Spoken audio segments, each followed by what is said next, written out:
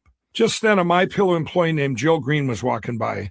Jill had come aboard a couple months before. "Who is that?" she said, having happened to hear me turn someone down. "WABC in New York." She stopped in her tracks. "What? That's the Imus station." "What's an Imus?" I said. "Don Imus. He's a huge star on the radio. Imus had something like 15 million listeners on 100 stations. You've got to call him back." By then, Imus had been on the radio for more than 40 years. But since I had been in a cultural coma most of the time, I had never heard of him. Jill filled me in. He was quirky, often controversial, and the most influential person in radio. Don Imus knew everyone. We did call WABC back. They said if we flew out to New York City, we would also get to meet Don Imus. I wasn't super excited about wasting money on plane tickets and could have cared less about meeting this Imus fella, but Jill insisted. We also sent Imus some MyPillows. A few weeks later, I flew to New York, bringing Jill along for moral support. The first thing on the schedule was to meet Imus. At a studio overlooking Central Park, a big guy, at least 6'4", escorted us into the waiting room. I pegged him as some type of security. "You can sit down," he said, indicating the two couches that formed an L. "But I'm telling you, you're only going to get about 5 minutes with Mr. Imus." "Fine with me, Mr. Bodyguard Guy," I thought, having no idea how much the next hour was going to change my life. We had been waiting for a while when a skinny, long-haired cowboy, grizzled with years, walked in. Recognizing him from photographs, I stood and extended my hand. "Mr. Imus, I'm Mike Lindell. It's an honor to meet you." Imus scowled. "I don't shake hands. Now what am I here for?" I've been warned that Imus could come off a little gruff. A little, I thought. But aloud, I said, "Did you get the pillows we sent you?"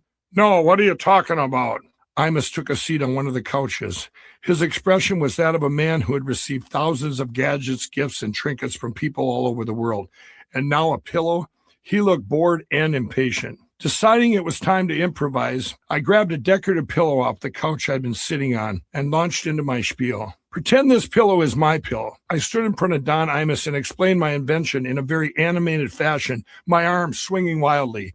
He stared up at me, and when I stopped talking for a second, he said, "You're effing crazy." The security guard jumped up to end the meeting, but Imus motioned him to sit back down. "I want to hear some more from this guy." I then talked for the next 50 minutes, telling him my whole story, from addiction to quitting crack to inventing my pillow.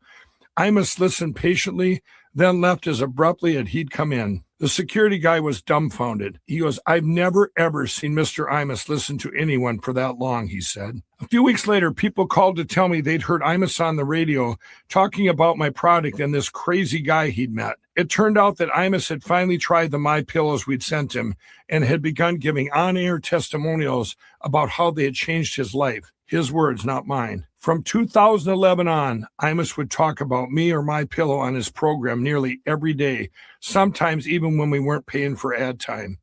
With his trademark big talk, he'd tell listeners that MyPillow was one of the best inventions in history, on par with Fire and the Wheel. That made me laugh. I don't know if I'd go that far, but Imus's endorsement was certainly as important to our company as those inventions were to mankind. During some seasons, when other forms of marketing failed us, Don Imus single-handedly carried my company. I'll always be grateful for that. I ended up doing a weekly talk show on WABC, basically an hour-long live radio infomercial with Laura Smith for almost 2 years. From Laura, I learned that listeners really liked it when folks they hear on the radio are just real people. I learned that I didn't have to be perfect and that it was okay to mess up. Each week, my nervousness faded a little further into the background. I was still very interested in making a television infomercial. In July 2011, I sat down with Mark Jones, a producer Jill Green had suggested. Tall and muscular with a goatee and a ruddy complexion, Mark was a principal in a marketing firm called Light Brands. Just tell him your story, Jill said. In our first meeting I did, Mark and his business partner, Jeff, agreed with my infomercial concept, an interview-style format with a live audience. Since we'd already burned time and money with the production team I'd fired, they also agreed to do the project at a reduced rate and in about 1/3 of the normal time. That was all great, of course, but if the infomercial succeeded on the scale I predicted, MyPillow was going to have to ramp up production, and I mean by a lot. I predicted we'd go from $20,000 per week to $2 million per week in gross sales right out of the gate. In order to do this, we would need our raw materials up front. Every time we needed fabric in the past, we had to come up with $30,000. Now that figure would be in the millions. To raise that kind of cash was a pipe dream, and I wasn't even on crack. Even though my instincts told me the infomercial would hit big, I had no guarantee. But if I was serious about this, I had to move ahead as if I were sure of success. The question became, how do I prepare for the anticipated demand with little money and no credit? I decided to start with the gray goods that I always ordered from New York. Gray goods are raw materials used to manufacture products made from fabric. I had finally learned the secret identity of the fabric supplier John Anderson used before I cut him out as middleman. It was Santee Printworks in Manhattan. Up to this point, I had brought up relatively small amounts of our special printed fabric from Santee, paying for it up front. Now I projected that I need about 50 times my usual order. All I had to do was convince Santee's VP of Finance, Leon Baracus, to give me, a small entrepreneur, hundreds of thousands of dollars in fabric on the basis of an untested infomercial that hadn't even been made yet.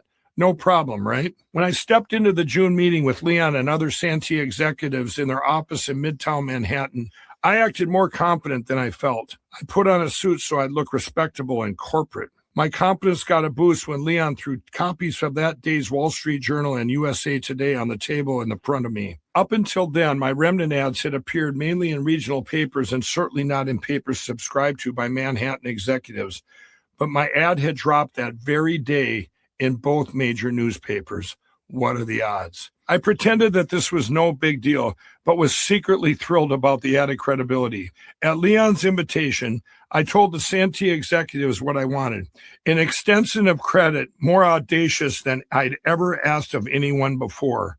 One of the VP types said, "You have no credit history with us. And besides that, we wouldn't give full credit on printed fabric to anyone, even if they were Donald Trump." Obviously, the VP's mind was made up, but Leon was still listening. I focused on him, positioning MyPillow as a company on the verge. I told him about my infomercial idea and my projected sales figures. Never one to undersell an idea. I predicted that my infomercial would be the most successful in history. Leon was quiet for a few moments. Then he made the call. Santee would order the gray goods based on my grandiose predictions and give me full credit. People around Leon told him this was a crazy move. 8 years later, Leon himself would tell a reporter he still didn't know why he said yes. But his willingness to take a chance on me changed my company's trajectory. Against all odds, our fill supplier, Federal Foam, also said yes. Now with several $100,000 worth of materials en route to my facility in Carver, all I had to do was produce this wildly successful infomercial I'd promised. That turned out to be harder than I thought. Chapter 37, The Next Level. After Mark Jones reserved a studio at Channel 2 in St. Paul for filming, we sat down with a pencil to design the set. We also sent out flyers to MyPillow customers, inviting them to be part of the live studio audience. Finally, Mark and Tanya huddled over the script. The basic plan was for Tanya to interview me about the pillow and keep the story moving. In late August, I headed down to Channel 2 for a read-through. We didn't have much time to pull things together. Our studio time was scheduled for the next day. Mark handed me my script. "Let's try running your lines," he said. "Just say them like you do at the shows. Be yourself."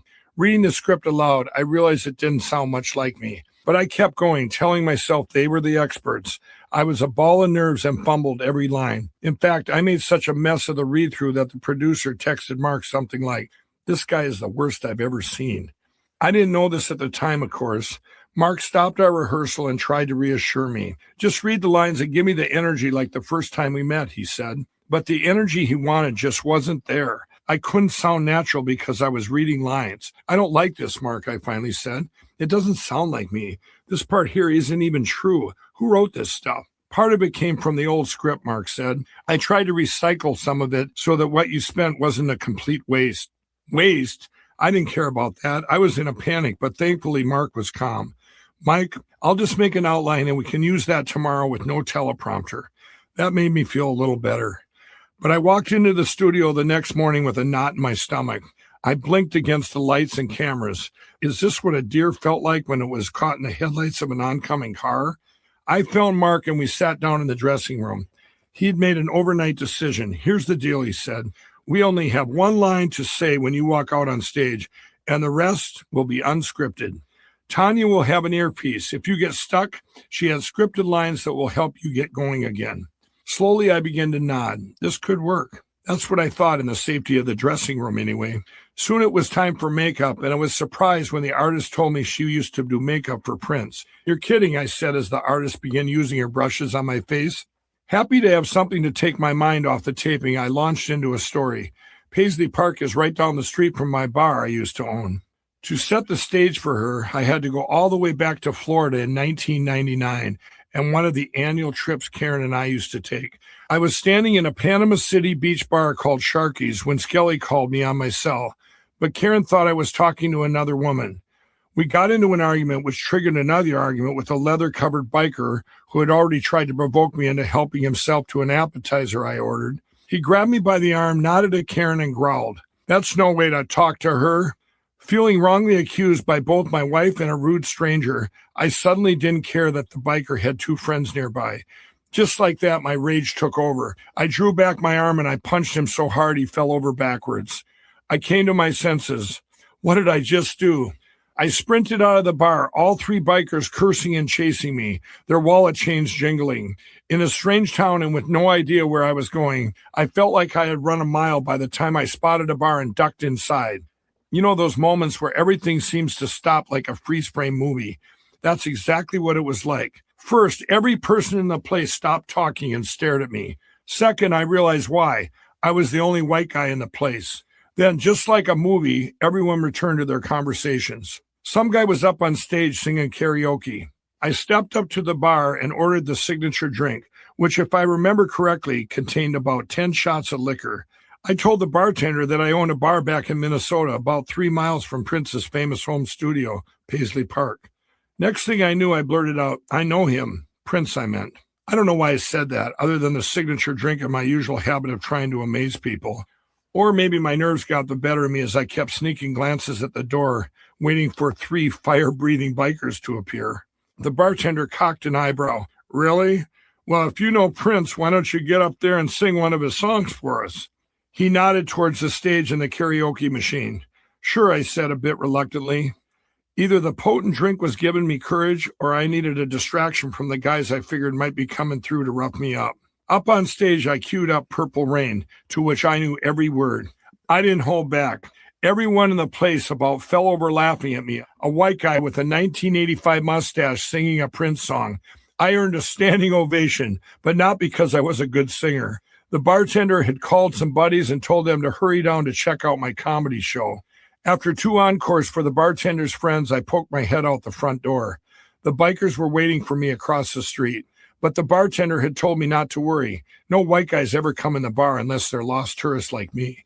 By the time I finally left my new friends at 4 a.m., the bikers were gone. A couple years after my trip to Panama City Beach, one of Prince's security guards came into Schmitty's. His name was Vinny, and he came in fairly often. "Mike, Bob Seger is playing at Paisley Park tonight," he said. I'd heard Prince had a full soundstage on his property and that he often opened it up to other musicians. Not really for concerts, but more like practice sessions or just to jam. Vinny had once told me that if Seeger showed up, he'd get me in. I loved Seeger's music and couldn't wait. I asked Skelly if he wanted to go with me. At about 2:30 a.m., he and I pulled into the parking lot of Paisley Park. Only a handful of cars dotted the lot, but there were a couple hundred autograph seekers standing around, hoping to spot someone famous. Feeling privileged to be there, Skelly and I walked up to the side door of a huge and boxy white building. If you didn't know that the most famous person in all the Twin Cities lived there, you might have thought it was a small manufacturing site. Well, except for all the purple footlights. Vinny led us in the side door and led us toward the soundstage. Already I could hear the sound of a very distinctive guitar. We walked into a large room that was dimly lit like a nightclub, but almost completely empty except for a few people scattered around listening. I saw some kind of technician running back and forth to a control board. The band wasn't playing full songs. They'd jam a little bit, stop and converse with the tech, and make adjustments. As excited as I was to be allowed in this place, I also felt a little disappointed. It wasn't Seeger on stage. It was a different but equally famous band. Skelly and I hung back in a hallway beside the control room. I listened to the music and wondered where I could get a drink.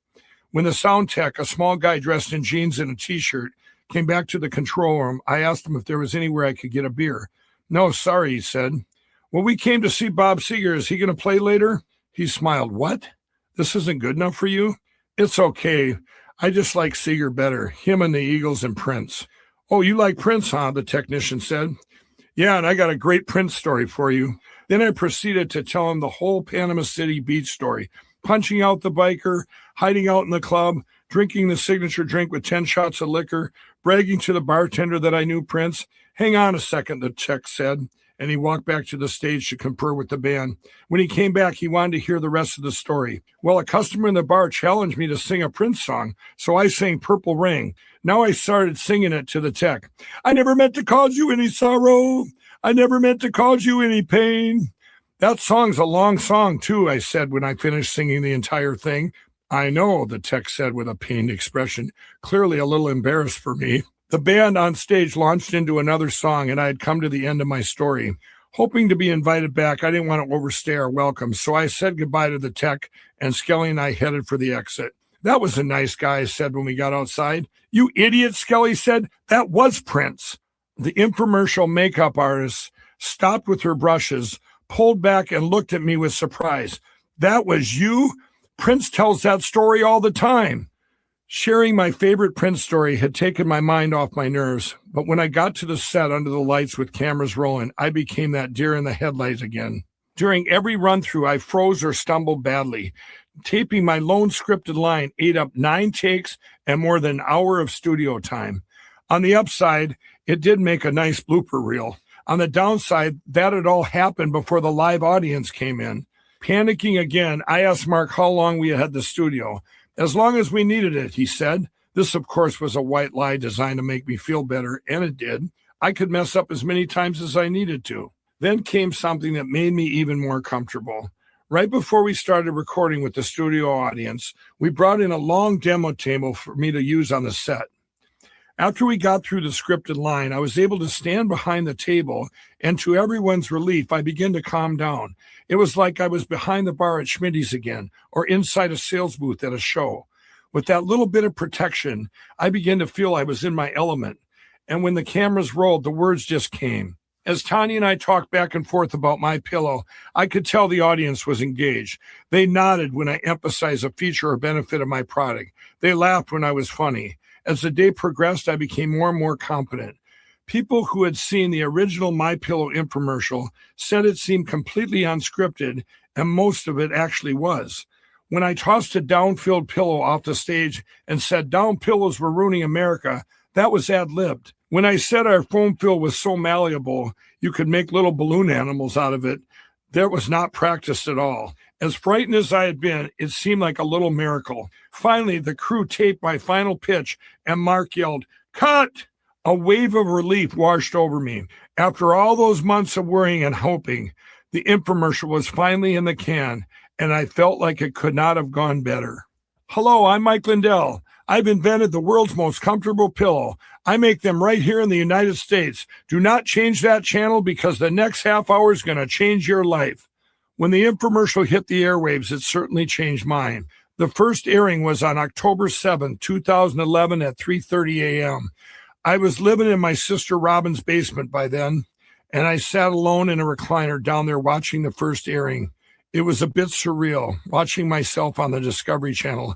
Everything in my life came down to this. All the years of hard work, all the promises I'd made, the lifetime of debt I would be in if it didn't work. I was scared, but also strangely confident. That morning, my pillow exploded. Orders poured into the website and the out-of-state call center I set up a month prior. Mark Jones went into a media buying frenzy. With only slight additional editing, we started airing the infomercial in heavy rotation on numerous channels. In a small way, I felt vindicated. That selfish, how do you like me now feeling you get when you succeed despite people trying to bring you down. But mostly I felt hopeful. I'd caused a lot of people a lot of grief, in particular my family and friends. Now I hope that finally they'd be proud of how far I'd come. On day 3 of the infomercial, I decided to do a little quality control check on the call center to see how they were treating my customers. Hey, what's in that pillow? I asked the guy who answered the phone. I don't know, he replied. Google it. Infuriated, I slammed down the phone and made an immediate decision to move our call center in-house. I was told that couldn't be done. It would take months to build out a call center in our Carver Schoolhouse facility. We don't have months, I said. We're going to do it in a week. In the end, it took 10 days. Sales continued to skyrocket. Very quickly, revenues enabled us to invest nearly $500,000 in more airtime. Instantly, people started nagging me about traditional corporate structures. I needed to take a title of CEO, they said. I needed a corporate attorney. I needed a real board of directors. I thought that all sounded horrible. I had one thing on my mind, and that was getting pillows to my customers. Then someone said I needed a human resources department. I thought that sounded really horrible, but I did it anyway, along with all the rest. In a few short months, we went from approximately 20 employees to more than 500. It seemed like everyone in my family was working at MyPillow, and many of my old friends from Schmitty's. We hired everyone in sight, sometimes, as one reporter later wrote, literally off the bar stools. For example, there had recently been a big fight over at Size Bar in Chaska, and a couple of the guys involved had been charged by the cops. My manager, Jen, called me. Hey, Mike, a couple of those guys from that brawl at Size are coming down to the schoolhouse to see if they can get jobs. I just wanted to warn you, she said. When the guys showed up, I asked them their names. Mark and Luke, they said. Those are nice names from the Bible, I said. Have you committed any felonies today? I was half joking. No, they said. Good, you're hired, but I'll be watching you guys. Mark and Luke stayed with the company for 3 years, and we never had a problem. That was the beginning of my practice of hiring people who need a second chance. A couple of years later, long after I had taken my position of CEO and set up a human resources department, a friend of mine came to me asking for jobs for him and his girlfriend. She was a great worker, he said, and would be a good fit at MyPillow, but she had a black mark on her record. She'd been charged with embezzlement by a former employee. I told him I would hire them both. As they left, my HR manager pulled me into her office. We can't hire her, she said. What's it going to look like to the public? Have you ever looked at your CEO lately? I replied. It was only by God's grace that I myself wasn't a convicted felon, I told her. If this applicant was qualified for the job, I wanted her hired. We did hire her and stuck with her even through a prison rehabilitation program she was required to attend after her case went before the judge. That was 5 years ago, and today she is a model citizen. I have found that extending trust to people who have made mistakes, even terrible mistakes, a lot of them due to addiction, has resulted in some of the best employees ever. While our track record with this practice isn't perfect, I have found that second chance trust is most often repaid with loyalty and gratitude. I was certainly grateful for the success of that first infomercial. By Christmas, it was the #1 infomercial in the world. We were working 3 shifts, 24/7, every day in both the bus shed manufacturing facility and the schoolhouse call center. In January 2012, I pulled into a Holiday gas station in Victoria to check the MyPillow account balance at an ATM. I was excited because I knew for the first time ever the balance should be over $1 million. I inserted my card and punched in my PIN. But when I looked at the numbers on the screen, my stomach dropped. The balance was only $90,000. I called my bank in a panic. Not to worry, they said. The account balance was actually $2,090,000. Smiling, I then dialed Tom Shrimp, a friend who had stuck with me through the very worst of times. I had figured out what the problem was. Hey, Tom, I said, do you realize that ATMs don't go out to 7 figures? He laughed. No, I didn't realize that. It was a great problem to have. The 7-figure MyPillow bank balance that launched 2012 was a bright spot in what was to become 2 very stormy years. On top of the world business-wise, I felt very lonely and empty. And with MyPillow's success, I felt I could turn part of my attention away from my company and focus on filling the hole in my heart. I went on a few blind dates, the first 2 of which were disasters of uncomfortable silence. The third date, however, was different. We hit it off immediately. She talked so easily and I felt comfortable being myself. Suddenly, I was all in, head over heels in love. Very quickly, we were engaged. But by November 2012, we both realized that our matching type A personalities clashed for control. Knowing it wasn't going to work, we broke off our engagement and parted ways. Immediately, the deep emptiness returned. I realize now that this is a way it is for a lot of addicts. Uncomfortable with ourselves, we simply cannot be alone. And that is why not even a month later, I jumped into another relationship. I first noticed a beauty named Dallas dealing cards at the Riverside way back in 2008. She had long dark hair, a face that glowed, and one of the sweetest smiles I'd ever seen. I hadn't felt such an instant attraction to a stranger since Karen Dickey walked into the Statesman in 1985. Since Dallas was a casino dealer, it was easy to get to know her and we became friends. I had long wanted to ask her on a date, but the timing was never right. In 2011, I had offered Dallas a job as my executive assistant, and we kept our relationship on a professional level. But after my November 2012 breakup, though, we began a whirlwind romance. Within a month, I asked her to marry me. I spent ridiculous amounts of money trying to impress her, capping this off with $1 million purchase, a large and ostentatious lakefront home I bought on credit. We quickly moved in together. Through all this, Cindy stood on the sidelines waving red flags like a signalman on a NASCAR track. My sister had by then met the woman she'd seen in prayer, the one in the teal green dress, the one she said God told her was my perfect match. During a break at a Christian conference in 2012, a woman approached Cindy and said in a soft Southern Texas accent, "Hi, I'm Kendra. I don't know why, but God wants us to keep in touch." Cindy had come home and told me that Kendra was the one. Well, that's too bad, I said, because I think Dallas is the one. It seemed to me that Cindy's vision, or whatever it was just plain wrong. On the business front, I was fighting 3 new battles, all of them lawsuits having to do with the theft or copying of my product, brand, and persona. While I fought, my relationship with Dallas barreled ahead. My sister wasn't the only one to warn me against it.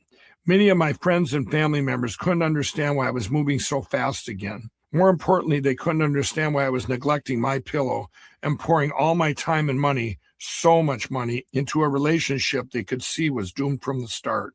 Back then, I was certain that neither Cindy nor any of the rest knew what they were talking about. Looking back now, though, it was all painfully clear. Remember that unfinished business I mentioned from my time at Living Free? I know now that my deep insecurities had opened the hole in my heart. For years, I've been scrambling to find a way to fill it, with drugs, gambling, adrenaline, or the approval of other people. Deep inside, I was not happy with myself, and the only way I could be happy was with the love and approval of someone else. I was blind to all of that then, and that is what caused me to ignore wise counsel and instead obsessively pursue a relationship that flashed so many warning signs that Dallas might as well have had "Bridge Out" tattoo on her forehead. My board of directors insisted that we sign a prenup, and we did. Then in June 2013, we were married in a lavish $100,000 ceremony and reception. My first marriage lasted 20 years. My second lasted about 20 days. On the second day after the ceremony, Dallas and I got into a huge argument, and she moved out of our lakefront home. A couple of weeks later, during a car ride to Chaska from the airport, she delivered the final blow. "I'm not in love with you," my wife said. "Also, you're boring." Her words felt like a dagger to my soul. Still, I refused to believe our marriage was over and pursued her like a lovesick teenager, which, to tell you the truth, I probably was inside. At that point in time, I probably had the emotional maturity of a 16-year-old boy trapped in the body of a middle-aged man.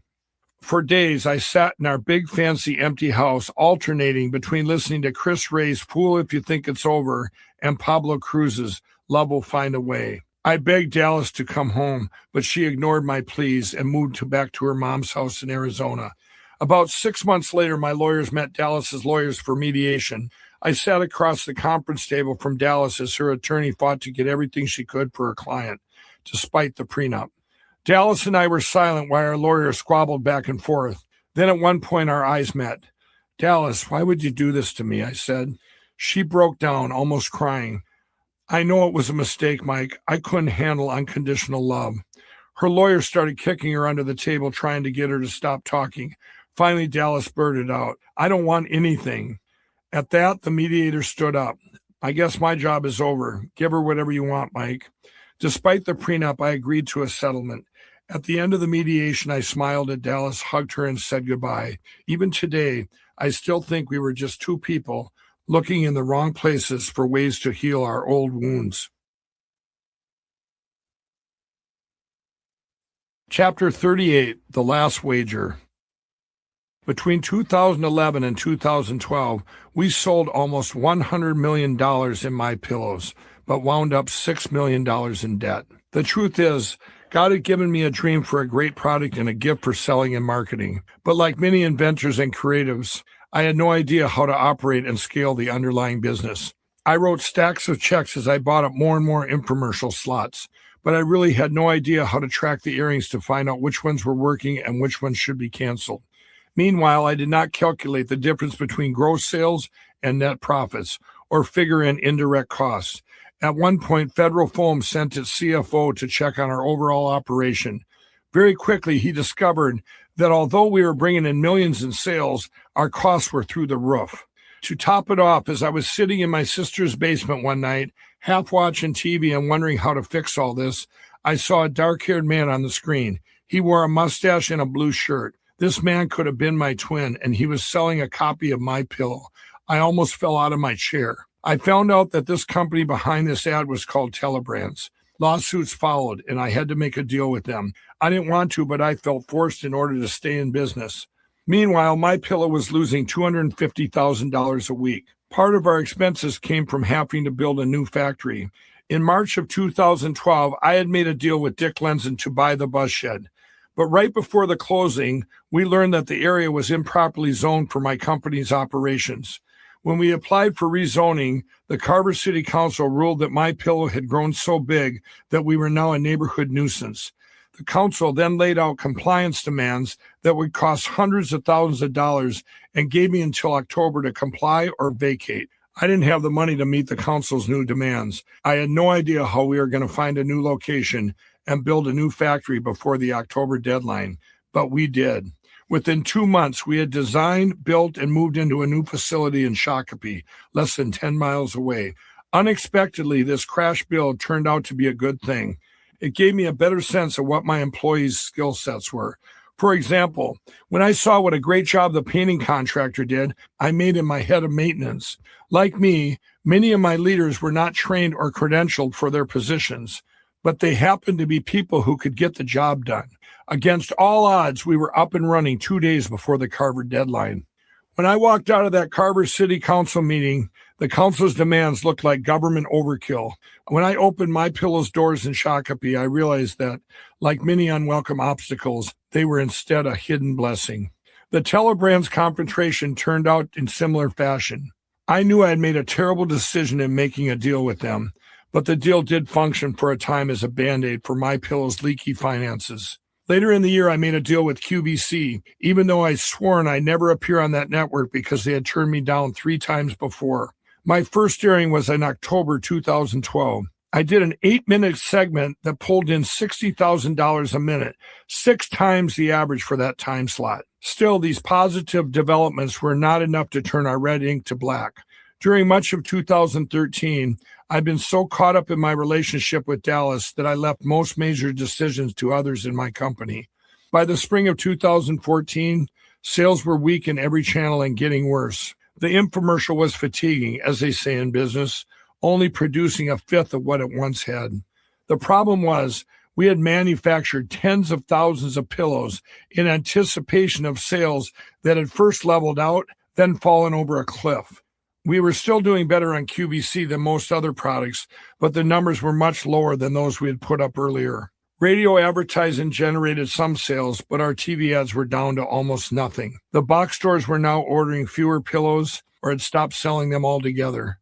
Meanwhile, I incurred $2 million in judgments from the legal battles I was fighting, and now those were hanging over my head. Some people on my leadership team were growing frustrated. One day in early 2014, I was riding in my car with my call center manager. My new director of communications, Jessica Maskovich, was sitting in the back seat. The call center manager said to me matter-of-factly, "You are a terrible CEO. You should just be the face of the company and stay out of the way because you have no idea what you're doing." I glanced at Jessica in the back seat and saw her cringe. I remember my feeling like I'd been cut with a knife, but strangely, I didn't react at all. It was almost as if I had grown numb to the whole situation. In May of 2014, desperate to make payroll, I talked Jim Furlong into going to Laughlin with me to count cards. It was what I always did when I needed money. Most of the time, the casinos were as good to me as a bank. But now, going to the Riverside was like going to a family reunion. There were lots of hugs and happy greetings as I sat down at the blackjack tables. And even the pit bosses knew perfectly well we were counting cards. They let us play, dealing deep into the decks as we went head-to-head with our favorite dealers. We played probably the best we'd ever played with no mistakes. But through deck after deck, Jim and I kept running into a wall. The frequency and consistency of our losses began to defy mathematics. If there was one face card left in the deck along with 20 small cards, we'd hit the face card and bust. If we stayed on 18, the dealer's hold card would give her a 19. We lost every single hour, every single day. With the steady advantage we should have had over the house, the odds of this happening would be like flipping a coin 100 times and having it come up heads 90 times. The math was just impossible. 2.5 days in, Jim turned to me and said, "I'm sick of this." "I am too," I said. "Let's just go home." I had thousands of dollars left. I had never given up and gone home when I was still alive to fight another day, but we were done. We packed up and caught the next plane to Minnesota. "That's the worst deviation I've ever seen in my life," I said to Jim on the flight home.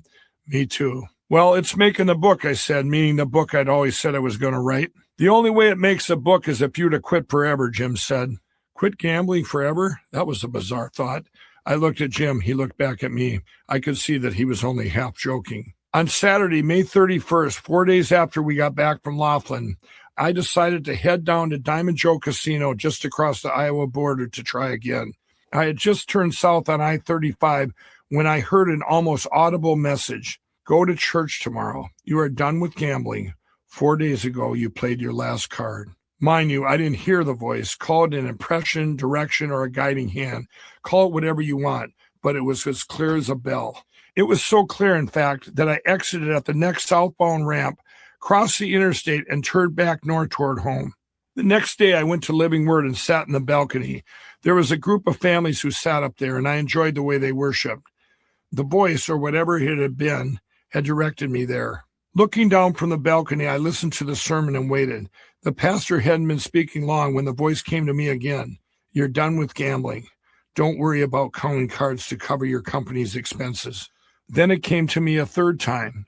"You will meet Kendra. She is the one. Through her, you will become closer to me." Tears trickled down my face, and I didn't know it was because I felt God's presence, because he had set me free from gambling, because my search for love was over, or because I didn't have to worry about my company. And although I really didn't see how the latter was even possible, I believed. The feelings that came over me were joy, hope, and relief, all wrapped up in one big bow. Soon, people around me in the balcony noticed my tears.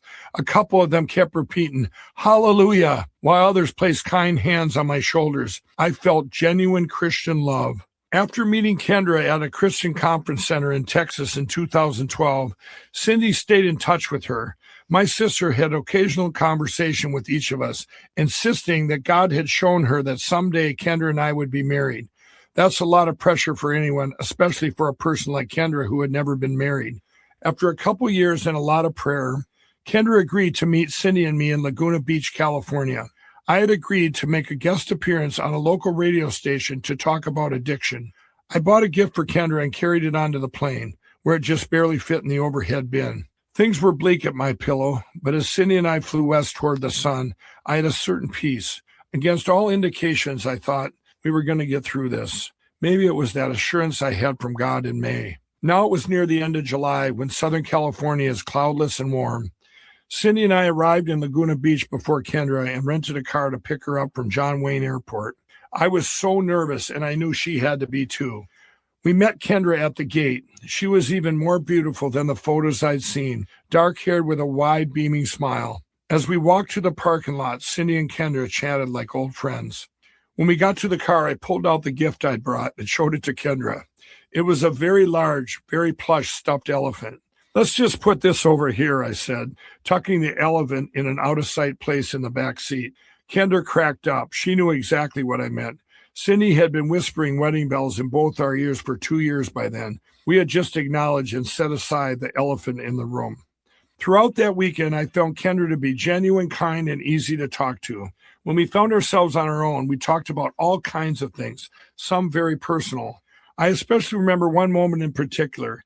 Kendra and I were meeting for lunch. She and I had left our rooms at about the same time and met in the hotel hallway. As we walked towards each other, we felt suddenly supernaturally transparent as each one of us could see the soul of the other. Kendra was not like any woman I'd ever met. She radiated a purity and a joy that I found hard to describe. That fascinated me, but it also intimidated me.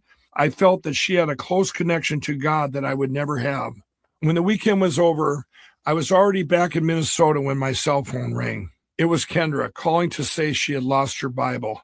That wasn't just a book to her. It was the place where she had written notes, prayers for her family and friends, significant events, and insights she'd gained from the scriptures. "I must have left it at the airport or on the plane," she said, clearly very upset. She'd used that Bible for at least 10 years. I did what any man would do for the woman destined to be his mate. I jumped on a plane to Texas to help her look for it. Well, we ended up finding the Bible. A janitor had turned it into the airport lost and found. But while searching for the terminal, I watched Kendra's way with people. She pointed to a man and said, "I've got to go pray with him." I hung back, very uncomfortable with this. I mean, who goes up to random strangers in an airport and offers to pray with them? Kendra, that's who. As I watched, she went up to him and said, "The Lord's telling me I need to pray for you." And the guy just burst into tears. As she had from the first time she spoke with my sister, Kendra seemed to have a gift of knowing. That's why something she said to me in Laguna became the first step in turning MyPillow around once and for all. Chapter 39, Never Look Back. I didn't know it then, but by the time Kendra and I met, she had been praying for my company for a month. In fact, I later learned that was the whole reason she agreed to meet us in California, not because she wanted to pursue a relationship, but because she had something to tell me, something she couldn't have known by any natural means. "I sense there is a great drain on your company from the inside," Kendra said over lunch. "It's dire. You're about to lose everything." How does she know that, I wondered. From the outside, MyPillow still looked like a successful company. My product was for sale in major retailers all over the country. By then, my infomercial had appeared so many times that people were starting to stop me in the street. But with Kendra, I felt comfortable admitting the truth. "You're right," I said. "We're $6 million in the hole." Then I told her I had already replaced some problem employees with new ones. Kendra looked at me intently. "There are people high up in your company who are not your friends. They do not have your back." When she told me the identity of one of them, I was stunned. This person was one of my closest confidants. In that moment, I was caught between doubting Kendra and knowing deep down she was right. I just didn't want to believe it. As soon as I got back from Texas, I started asking questions. It didn't take long to uncover the core of the problem. After a day of confrontations and with my hearty approval, 2 of my top managers resigned. Both departures made me realize that if I was ever going to be a great CEO, I had to learn how to do it right. I had to develop boundaries. I had to cut out all the distractions and put my company first. I had to make the most of my natural strengths and develop new strengths where I was weak. From that day on, I dipped into every part of my business as if it were the only part. We had outsourced our email advertising. I pulled it back in-house, retooled it, and immediately generated several $100,000.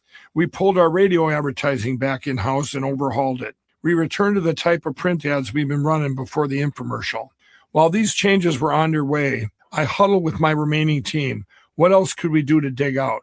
We had a huge stockpile of pillows. Could we discount the overstock and sell it at home shows and fairs? During this burst of change, I had another premonition.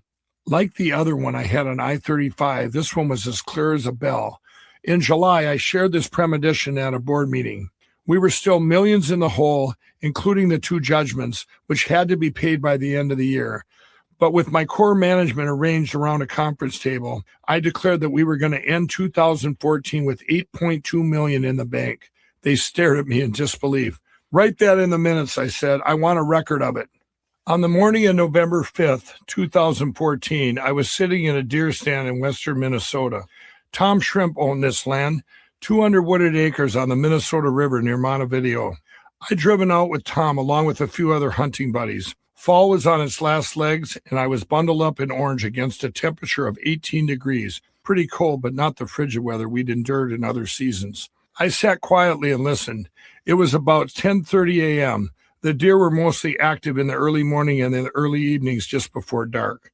A couple guys in our party had already claimed their deer, but now at mid-morning the woods were still. I laid my Benelli Black Eagle aside and quietly unwrapped a sandwich. Troubles at my pillow were still weighing me down. With our overstock of pillows and only a trickle of sales, I'd laid off hundreds of people. It was one of the hardest things I'd ever had to do. I kept a core staff and told my managers that when we made it out of this slump, we were probably going to have to sew and make our pillows ourselves, as we had done before the infomercial. We had tried a couple 1-minute television commercials with paid actors. Both flopped. My finance director, Kim, told me why. Mike, you need to be in the commercial, she said. I didn't really want to get in front of the camera again, but she talked me into it. It was basically the same commercial. The only difference was that I did the selling part. We started testing it out, but it didn't have the funds to buy a lot of media, so testing was slow and the jury was still out. At this point, my pillows accounts were nearly empty. We had a $2 million payment that was coming from QVC that Monday, but we had already promised it to our creditors, all of whom had been waiting patiently for more than 6 months. As I ate, I checked my phone periodically.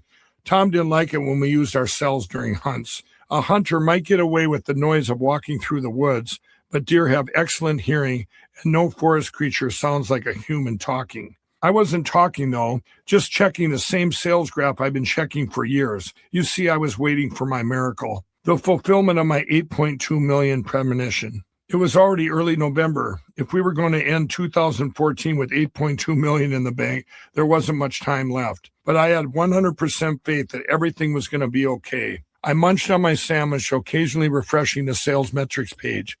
Then at 10:45, my eyes popped wide open. The graph on my screen was showing a huge spike. It went straight up, leveled out for a bit, then went back down again. What in the world? Without even hesitating, I broke Tom's telephone rule. I phoned my media tracker, Rick Griswold, pointed out the spike, and quoted him the sales figure indicated on the graph. That doesn't sound right, he said, but if it's true, that would be amazing. Check the promo code, I said. That would tell us which ads were generating the sales. I held the line until he came back. Fox News Channel, he said when he came back on. It was the commercial with me in it, the one that Kim had talked me into doing. I lit up. My heart started thumping. I knew immediately that this was it, the deviation I'd been waiting for. Find out how much I can buy on Fox if I went all in. I'll call you back in an hour. Now I had a logistical problem. This was maybe one of my top 5 pivotal moments in my company's history, and I desperately needed to leave the hunt. But hunting etiquette said I had to stay put until I got my deer so as to not disturb the other hunters. For non-hunters, this might not seem like a big deal, but trust me, you don't want to be the cause of your buddies not getting their deer because you crashed through the woods and scared all the game away. Meanwhile, I couldn't take just any deer. The state had tag rules of which kind of deer each hunter could shoot in a given season, and Tom had his own rules on top of those.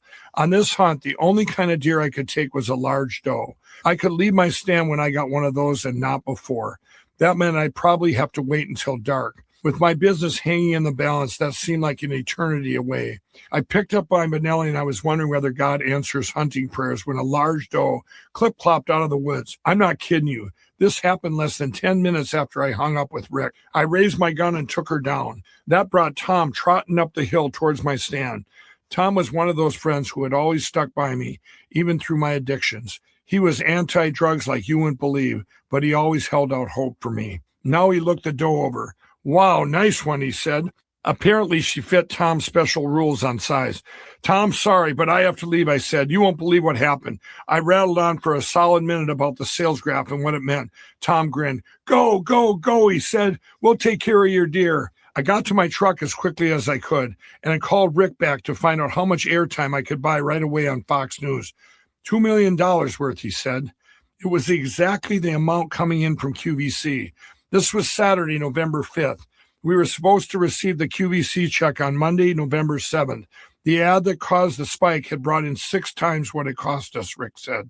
"I want to buy all $2 million. Give me 2 hours. I need to make some calls." In quick succession, I called our creditors and explained what had happened. "You've been patient with me for months," I said, "but I'm asking you to hang in there with me a little bit longer. I need you to trust me just one more time." When every single creditor said yes, I called Rick back and told him to buy it all. Next, I phoned Kim and Jessica. "When you get the QVC check on Monday, send it to Life Brands. We're going all in with the commercial on Fox News." It wasn't buying a political point of view. I was investing in a spike I saw in the graph. You got to remember, I'd been in a drug-induced cultural coma for over 30 years. I didn't know Fox News from ABC News or MSNBC, but it turned out that Fox Politics actually helped us. The national midterm election had taken place that Tuesday. The Republicans had just retaken Congress, branding it as a reclaiming of America. Fox News watchers were all fired up and really resonated with the new My Pillow commercial we were testing, the one with me talking about my invention made in small-town USA. The Fox News gamble paid off in 7 figures. Sales shot off the charts. We were able to hire many of the people we laid off. And My Pillow's bank balance at the end of 2014, $8.19 million net. I'd learned the difference by then. After that, we never looked back. Chapter 40, Awakening. The following year, 2015, I told my board we would wind up with $14.4 million in the bank, and we did. This time I was determined to use the money for good. I relaunched the Lindell Foundation, a nonprofit I'd started in 2012. The foundation directed private sector donations to vetted needs with no administration costs. We also began offering in-house innovations for My Pillow employees. For example, if we discovered that an employee was struggling with drugs or alcohol, we didn't fire them. Instead, we paid for treatment and also paid them wages while they were in recovery. Because I knew the programs that emphasized Jesus had a higher success rate, I encouraged employees to try those. But the irony was that Kendra said she didn't think I knew Jesus myself. I began seeing Kendra on a regular basis, carrying on a long-distance relationship between Minnesota and Texas. She began accompanying me to events and on trips. We always got separate hotel rooms. It was very different for me. I had never been in a relationship with a woman who was so mature in her Christian faith. "If you don't have a relationship with Jesus," she'd tell me, "how can you help anyone else?" "What are you talking about?" I'd say that more than a little offended. By now, I understood those premonitions I had all my life weren't premonitions at all. They were God whispering to my heart in that still, small voice spoken of in Scripture. How could I be hearing from God if I didn't have a relationship with him? I already felt spiritually inferior to Kendra and also to our new friends, Stephen and Kenya Baldwin. I met Stephen, the actor, during a trip to AM 970, radio station in New York. I'd felt led to visit the station in early 2014, though at the time I wasn't sure why. Now I know it was to meet Stephen, who became like a brother to me. For decades, I've been caught up in my own tiny and often chaotic world, like a man trapped in a dysfunctional snow globe. Stephen, Kenya, and Kendra helped to broaden my outlook on the world. One day in April 2015, Stephen was changing clothes in a taxi cab as we rolled through the middle of Midtown Manhattan. As I told you, we were like brothers. We headed to the Plaza Hotel for an awards gala, and Stephen was putting on a suit. For years, he'd been associated with the Federal Enforcement Homeland Security Foundation, a humanitarian organization that assists federal law enforcement officers and their families in times of need. He had nominated me for the 2015 FEHSF Patriot Award because of the work of my foundation. Now I was about to receive it. Of course, you know my main concern. I don't have to talk, do I? I asked Stephen as he knotted his necktie. No, he said. You'll be at a table. You might have to say a couple things there.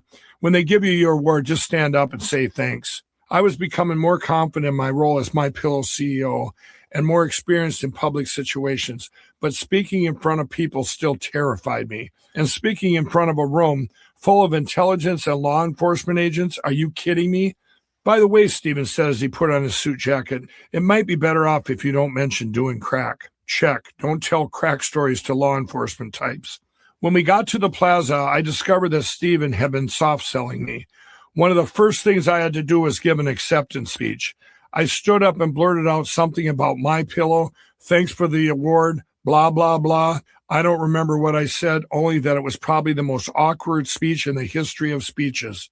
Afterwards, I was seated at a table with 12 people, including a handful that were associated with the CIA, Homeland Security, and the U.S. Marshals. On my right sat a billionaire grocer, and on my left, a guy who said he knew Donald Trump and that I should meet him. Definitely a three-fork crowd. I was so nervous, more uncomfortable than I'd been in a very long time. Somehow I managed to small talk my way through dinner. When dessert came, the wife of one of the Homeland Security agents spoke up. Mike, I think I read somewhere that you were an addict at one time, she said from her seat all the way across the huge round table. I looked at Stephen, sighing a little. He gave me a nod. Oh, go ahead. Yes, I was a crack addict, I said, and here's a great Homeland Security story for you. It happened in 2008, I said, when my crack addiction was at its worst. I was driving across Wisconsin on my way to a home show.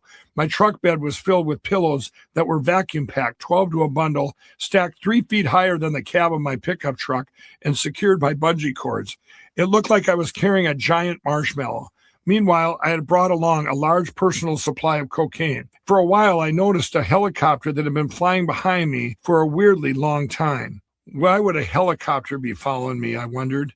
Maybe I was just paranoid, or was I? Suddenly, I rounded a bend in the road and saw emergency lights spinning all over the place. It was a roadblock set up for me. Instead of police officers, the place was swarming with Homeland Security agents. When I came to a stop, the agents ordered me out of my truck and conducted a thorough search. Of course, all they found were pillows, I told my dinner companions. It was all a misunderstanding, it turned out. Someone had called Homeland Security because they thought my cargo looked suspicious. One of the Homeland Security guys at the table spoke up. What did you do with the cocaine? I smiled. Oh, I snorted it when I saw the helicopter. I seen Goodfellas. Everyone at the table cracked up, and the billionaire grocer beside me said, "You're not like any other CEO we've ever seen." As I learned to navigate this strange three-fork world Stephen had introduced me to, I also began waking up from my cultural coma. Remember, the only political experience I had at this point was looking on as the beer bloc voted for Jesse Ventura. Even up to 2014, I had no idea the difference between a Republican or a Democrat, or a liberal or a conservative. In 2015, I started asking questions. I really didn't care which side I came down on. After all those years of wandering in an addictive desert, I just was thirsty for information. The month after the Patriot Award Gala, I had a very weird, very vivid dream. Donald Trump and I were in some kind of room. It was an office with pictures on the wall behind us, and we were standing next to each other posing for a picture. In the background of this photo, I could even see the framed memorabilia on the wall. Why would I be meeting Donald Trump, I wondered. It made no sense. Then a couple weeks later, he came down that famous escalator and announced he was running for president. Now my dream made even less sense. Why would a presidential candidate meet an ex-crack addict like me? Chapter 41, Branching Out. Later that year, Stephen, Kenya, Kendra, and I joined Salem Radio on a tour of Israel. On the long plane ride over, I told my friend, radio host Kevin McCullough, about the dream I had. He started telling me more about politics. I still knew almost nothing. I was like a student in an elementary school who was just being introduced to an entirely new subject. As Kevin began explaining some of the views on both sides, I found that most of the things I cared about came down on the conservative side. This wasn't a value judgment. It was just the way things fell for me. The Israel trip, though, wasn't about politics. It was about faith. And in that beautiful country, my faith grew even stronger. There were things I had wondered about since I was a kid, lying in bed wondering if God lived on the other side of infinity. In Israel, I was able to put tangible evidence to things I only remembered hearing about in Sunday school or in movies. For example, the Garden Tomb that is thought to be the tomb of where Jesus was buried and rose again. The Dead Sea Scrolls and how their discovery confirmed that many Old Testament biblical texts were at least 1,000 years older than previously thought. How the scrolls have been passed down through the centuries with hardly any change. We visited archaeological digs dating back to the time of Jesus. One evening, as I stood on the shore of the Sea of Galilee in the glow of the most unbelievable sunset I'd ever seen, I could feel God's actual presence. And it wasn't only me. I hadn't thought Kendra's faith could be lifted to another level. But just being in the Holy Land filled her with so much joy, and experiencing it together brought us closer. During our tour, Stephen, Kevin, and some of the pastors would get up and offer sermons or remarks. A couple of times Kevin said, "Hey, Mike, why don't you get up and say a few words?" I'd always brushed him off. I'd always admired people who could get up, make an unscripted speech, and hold an audience's attention, but I knew I could never do anything like that. Besides, it was just enough for me just to be in this amazing country and see so much evidence that supported my faith. Israel was to me a beautiful, peaceful place. I had never felt so safe inside or out. A few months later, in February 2016, I found myself in a discussion about the direction of the country at the National Prayer Breakfast. Kendra and I had been invited along with Stephen and Kenya. During the Friday breakout session, I met Bob Dees, a retired Air Force general. At first, I was a little starstruck. Wow, this guy's a general. I had met others in the Three Fork crowd who definitely had a better-than-you attitude, but Bob turned out to be a pragmatic, down-to-earth guy who put me at ease. I talked with him for over an hour, and he would later join my foundation board. The next day, Saturday, February 6th, was the actual prayer breakfast. I don't know what I had expected exactly, maybe a church on steroids, but as I listened to President Barack Obama's keynote speech, I knew this wasn't it. I had never been in the same room as a U.S. president before, and I should have been more impressed. But early in his speech, the president began drawing a comparison between the current epidemic of Islamic Jihad that had killed tens of thousands around the world and past abuses of Christianity, such as the Crusades. I understood that he was trying to lift up the value of all faiths and not elevate one above another. His effect, though, was to take Christians down a peg, to say that Christians ought to not get too high and mighty since our history includes violence too. I sat there thinking that you probably don't have a good argument when you have to go back 500 years to make your point. After the breakfast, someone came over and told Stephen and me that we had been selected as a part of a group of 12 people who were going to gather with Dr. Ben Carson, who was still running for president at the time. My friendship with Stephen was still helping me get over my tendency to be starstruck. After all, how was I going to keep rubbing shoulders with the Three Fork crowd if I couldn't get past an actor? But the idea of being in this small group of strangers turned me into a nervous wreck. When the time came, Stephen and I went into the breakout room where suddenly I found myself surrounded by people talking about God and politics. Even though the Israel trip had strengthened my faith, that didn't mean I was ready to talk about it. As you already know, this was the complete opposite of Kendra. As our relationship progressed, I had continued to watch her. Kendra seemed in touch with God in a very special way. Of course, sometimes I thought she was a little too in touch with God. I was driving down the road lost one day and she said, "Let's pray about which way to go." "I'm going to pray the GPS works," I said.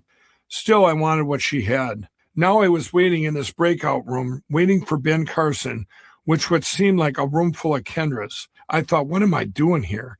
Finally, Dr. Carson walked in. Stephen introduced us and reminded us that Dr. Carson was running for president.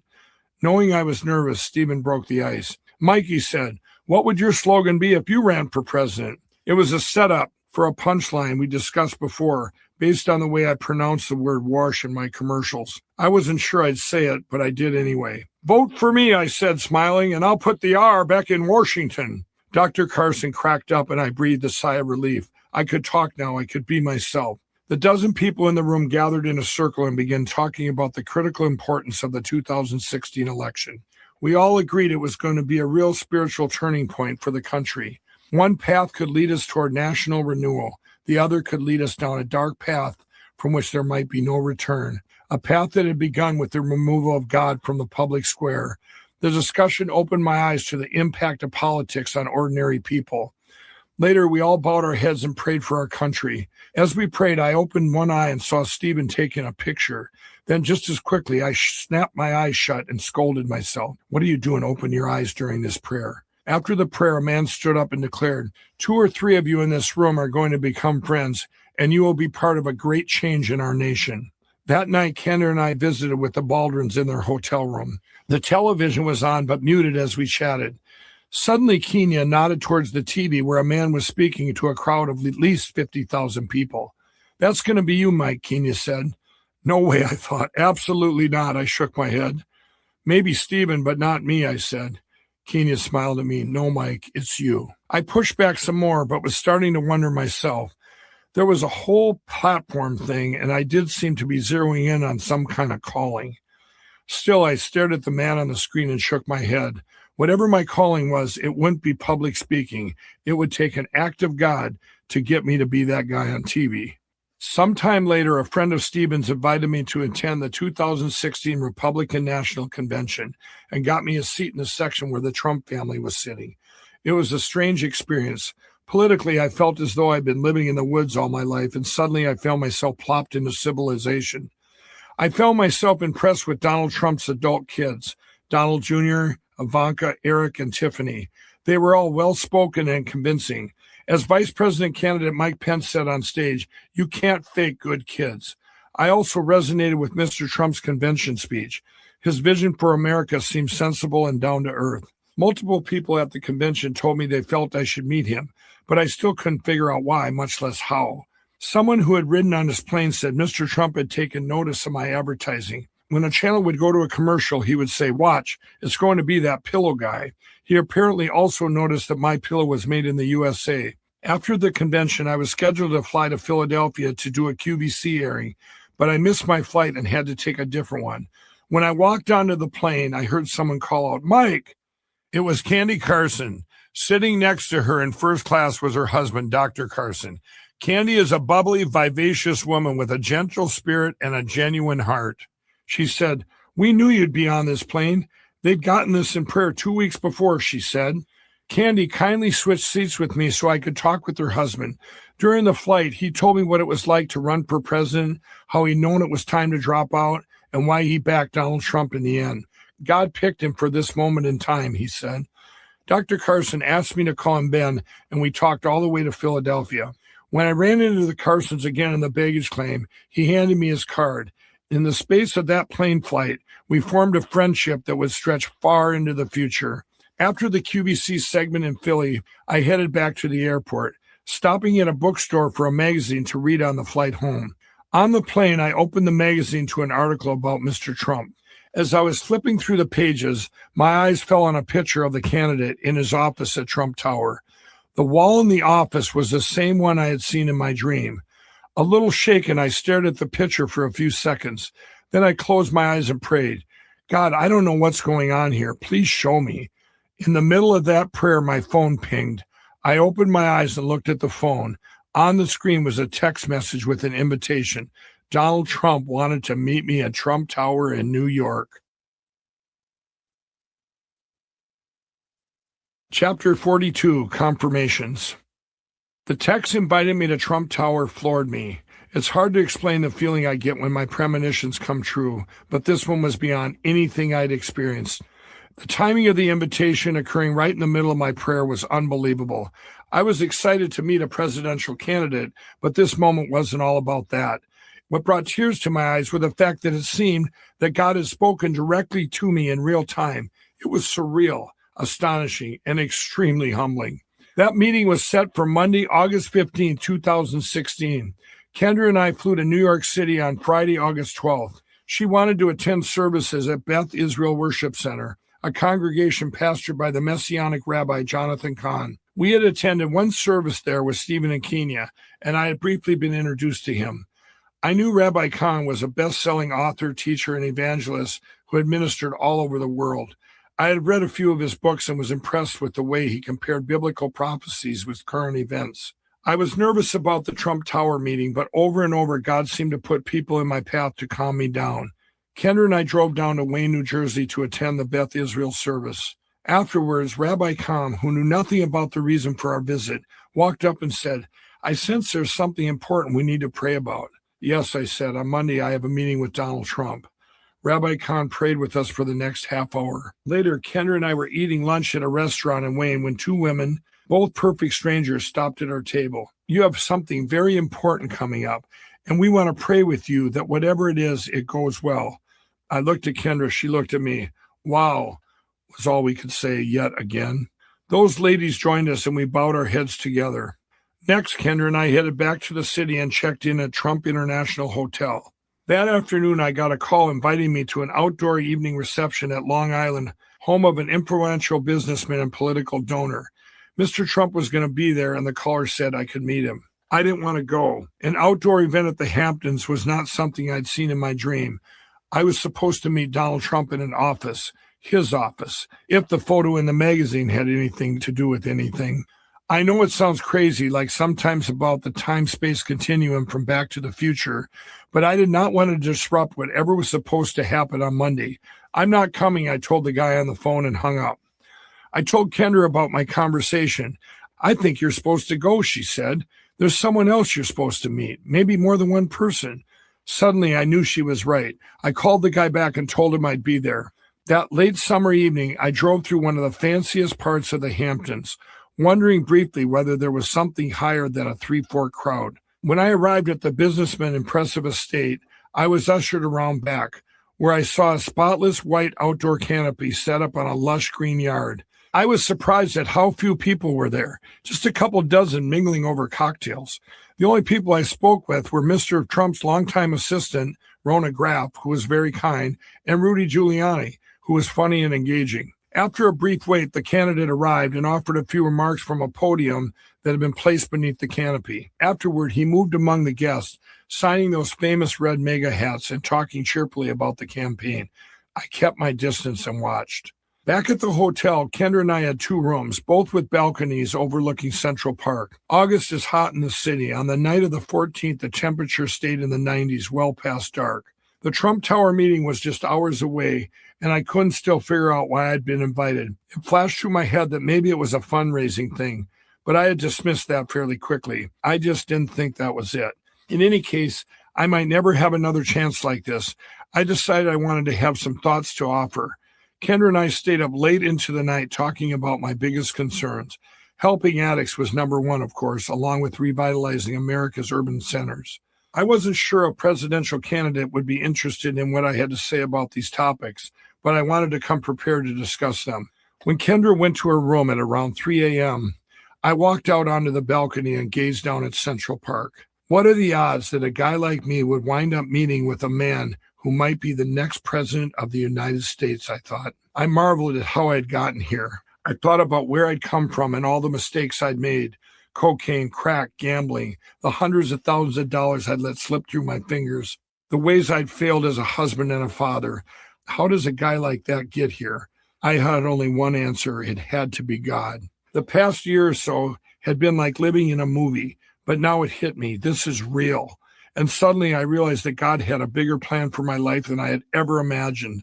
Standing there on that balcony, I felt humbled again.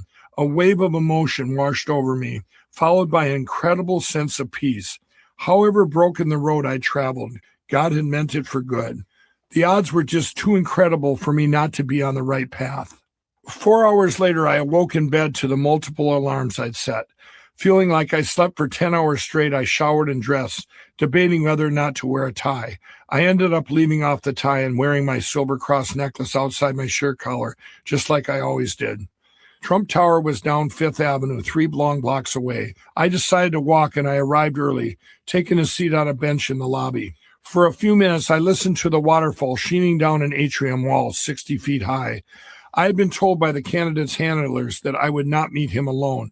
I had also been told that since Mr. Trump had lost a brother to alcoholism, I shouldn't bring up my past addictions. Soon a guy walked out of the elevator and recognized me. He was a fundraising type, I think, and he offered to take me up. We exited the elevator on a floor containing a suite of offices cleared by Secret Service agents and entered a little lobby. There was a bench where I could look down and see Manhattan. I sat down. It was 9:37 a.m. Sitting in that lobby was very much like sitting at my pillow. This wasn't much of a waiting room, but a place where business was happening. People strode back and forth, looking busy and efficient. A hallway led off the lobby, and I could see a woman sitting at the desk at the end. About 10 minutes passed. A man walked through the lobby, and I realized it was Eric Trump. Again, I thought about my strange journey. The bar days, the crack days, the dreams, the prayer breakfast, the Republican convention, even those ladies who had prayed with Kendra and me the day before. I thought about how, if you pulled out just one piece, I might not be in this moment. 5 more minutes passed, and now 3 campaign guys gathered around me. These were people who evidently planned to be in the meeting with me, and we made a little small talk. Then at exactly 10 a.m., a controlled chaos broke out. A woman came running up and told the guy, "Hey, come to my office. You got to take this call." She pointed at another man and said, "You need to come too." Then the last guy's cell phone rang. "Hold on, Mike," he said. Then he walked a few feet away to take the call. When the minute hand was just past 10 a.m. and the last guy deep in conversation on his phone, I saw the woman from the hallway desk walking towards me. It was Rona Graff, whom I had met the evening before in the Hamptons. "Mike, you don't have to wait for him," she said, nodding toward the guy on the phone and taking me by the arm. "Come on in." She led me down the hallway, and we turned right around a partition. "There he is," Rona said. "Go ahead." She didn't announce me or introduce me, but just walked out. And there was Donald Trump, in the very office I'd seen in my dream, sitting at his desk alone. He stood and we shook hands. "Hello, Michael," he said. "Thanks for coming." Right away, his eyes fell on that silver cross on my neck. "In your commercials, I always see you wearing your cross. Are you a Christian?" I laughed. "Yes, I am, and this is a divine appointment for sure." We took our seats, and in spite of what people had told me, I brought up addiction right away, beginning with my own. I wanted to know where Mr. Trump stood on helping addicts and also providing hope for people trapped in failing inner cities. He listened graciously and offered what I thought were compassionate solutions. From that moment on, we talked about everything from advertising to U.S. manufacturing to jobs. Our conversation was detailed and down to earth and not full of campaign speak. In my old life, I might have been sitting there with the whole time thinking how surreal this was. But Mr. Trump was genuine and sincere and seemed to have no particular agenda other than to get one citizen's opinion on things. He was also very focused and, in my opinion, had a lot of practical, business-like approaches to solving real problems facing our nation. After about 30 minutes, we wrapped up the meeting and said our goodbyes. I was heading toward the door when Rudy Giuliani walked around the wall partition singing a song I knew very well. "For the best night's sleep in the whole wide world, visit mypillow.com. I had met Mr. Giuliani at the Hamptons events. Laughing, I stood and said, "What, are you following me?" Just then, a member of the campaign staff came in and asked if I would like a picture of myself with Mr. Trump. I said yes and gave him my phone. The staffer had started to frame the photo when Mr. Trump said, "No, let's take it over here." And he pointed to the wall of memorabilia near his desk. We stood there while the staffer snapped the picture. When I checked it later, I saw it was the exact image I'd seen in my dream. Chapter 43, Standing Up. When I walked out of his office, I knew I would support Donald Trump for president, 100%. I couldn't wait to tell Kendra about the meeting. On my way back up Fifth Avenue, I called her on my cell, but was talking so fast she could barely understand me. I said I didn't think the meeting could have gone any better. When I said Mr. Trump had asked about my cross and whether I was a Christian, she was overjoyed. During the next few days, Kendra and I had the opportunity to speak with numerous Trump employees, and they all told us the same thing. Donald Trump is a great boss, they said. Most of the people we spoke with said that he had gone out of his way to help them personally. That week, I returned to Minnesota for a MyPillow board meeting. I told my board members about the Trump meeting and about my conversations with his employees. I said I felt like the Trump organization had the same kind of one big family feeling as My Pillow. But even as I shared my enthusiasm, I felt an aura of skepticism enter the room. Still, I pressed on. I'm going to go all in to help him get elected, I said. I added that I planned to do a press release about my private conversation with the candidate. The Minnesota press would bombard me as usual, I predicted. Then I could talk about why I thought Donald Trump would make a great president. My corporate attorney spoke up immediately. Mike, I strongly advise you against going public with this. It will cost My Pillow dearly. Suddenly, I felt flushed with annoyance. Of course, I was concerned about my company's standing, but there were larger issues here. Not wanting to show the extent of my irritation, I got up and left the boardroom. Jessica Miscavige, now My Pillow's chief marketing officer, followed me out and stopped me in the hall. She expressed her profound disagreement with my attorney and said, Mike, we didn't get this far by you not listening to God. I looked at Jessica for a moment. Then I turned and walked right back into that boardroom and said, we didn't get this far by me not listening to God. The next day I did the press release. As My Pillow's profile had grown over the past couple of years, the press had begun reaching out to me on a regular basis, especially when I announced anything new. But this time my phone never rang. What I got instead were messages from multiple media outlets calling me racist and evil. I was completely taken aback. None of those who sent the messages wanted to know why I met with Mr. Trump or what was said. Not a single media outlet, from radio to TV to print, wanted to know what led me to announce my support. Just the fact that I had met with Donald Trump had somehow turned me from a local guy done good to media enemy overnight. My emotions went from anger to complete discouragement. This was my first glimpse of how unfair the press can be. Now I faced a choice. I could retreat and go silent in the interest of protecting my business, or I could go all in, knowing there would be no turning back. I went all in. In 2016, I went to 2 of the 3 presidential debates. Stephen and I flew together to the third one, which was held in Las Vegas. Sitting in a window seat looking down on the city where my first and most serious addiction began was like flying into a time warp. This was the place where the hook was set. This was the place where I had turned $5 silver into thousands, and the thought that would turn into be one of the most misguided and untimely self-destruction thoughts of my life. This is the easiest thing in the world. My life in God was so different now, and we landed at McCarran Airport. I knew I'd left the past behind forever. Stephen and I took a car to the University of Nevada and listened as Fox News journalist Chris Wallace moderated the debate between the candidates, Donald Trump and Hillary Clinton. There were cameras everywhere. I must have gotten 27 texts from my friends back in Minnesota saying they heard Fox News, Neil Cavuto asking on air, why in the world the My Pillow guy was at the debate. Afterwards, I was surprised to be invited, along with Stephen, into the spin room, where the media interviews candidate surrogates and gets their analysis of the debate. The room was packed and Stephen began giving interviews.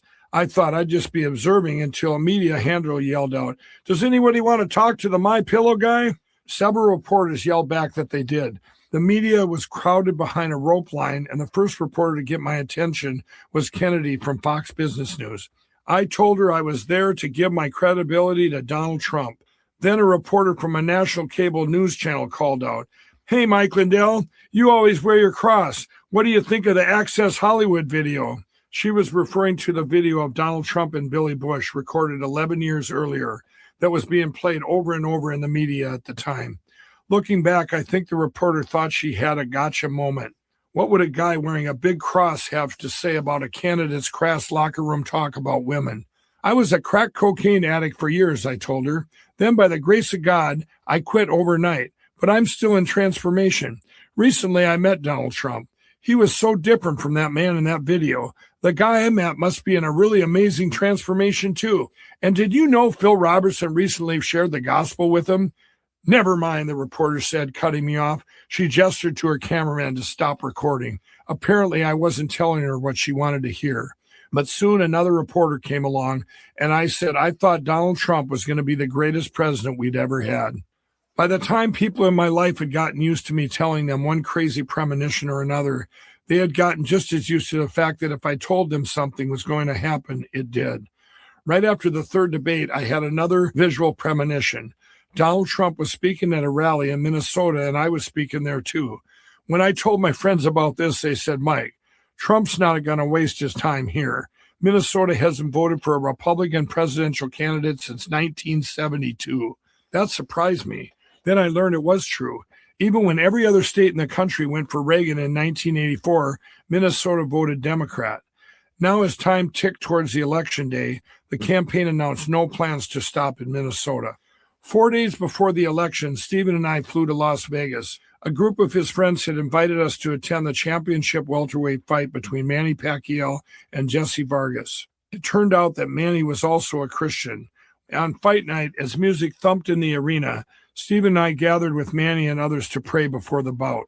Afterwards, my group took seats in the first or second row ringside, and I took a moment to look around. The seats around me were dotted with celebrities, and I reflected again on my long, wild history with Vegas, a town that had nearly been the end of me. I couldn't count the number of times I'd card counted here, sitting at those tables hours after hour just to put food on the table and keep my pillow alive. And it hadn't been so long ago I would have skipped the fight and headed straight to the craps table, no question. But this night, I had absolutely no desire to gamble, even though I now had money to do it. I took a moment to feel grateful. One of the men in our party was a prominent Democrat I'd met at the National Prayer Breakfast, and beneath the pounding hip-hop, he and I had to lean close to chat. It was November 5th, and the election day was now 3 days away. The conversation had turned to presidential politics. My friend told me Hillary Clinton was going to win. It's not even going to be close, he said. Smiling, I said I disagreed. Then I proceeded to explain the deviations, all the things that had happened to me personally. I told him that, from a what-are-the-odds standpoint, those things that could only mean one thing as far as I was concerned. Donald Trump is going to win, I said. Of course, my reasoning didn't square at all with either the Electoral College map or the polls.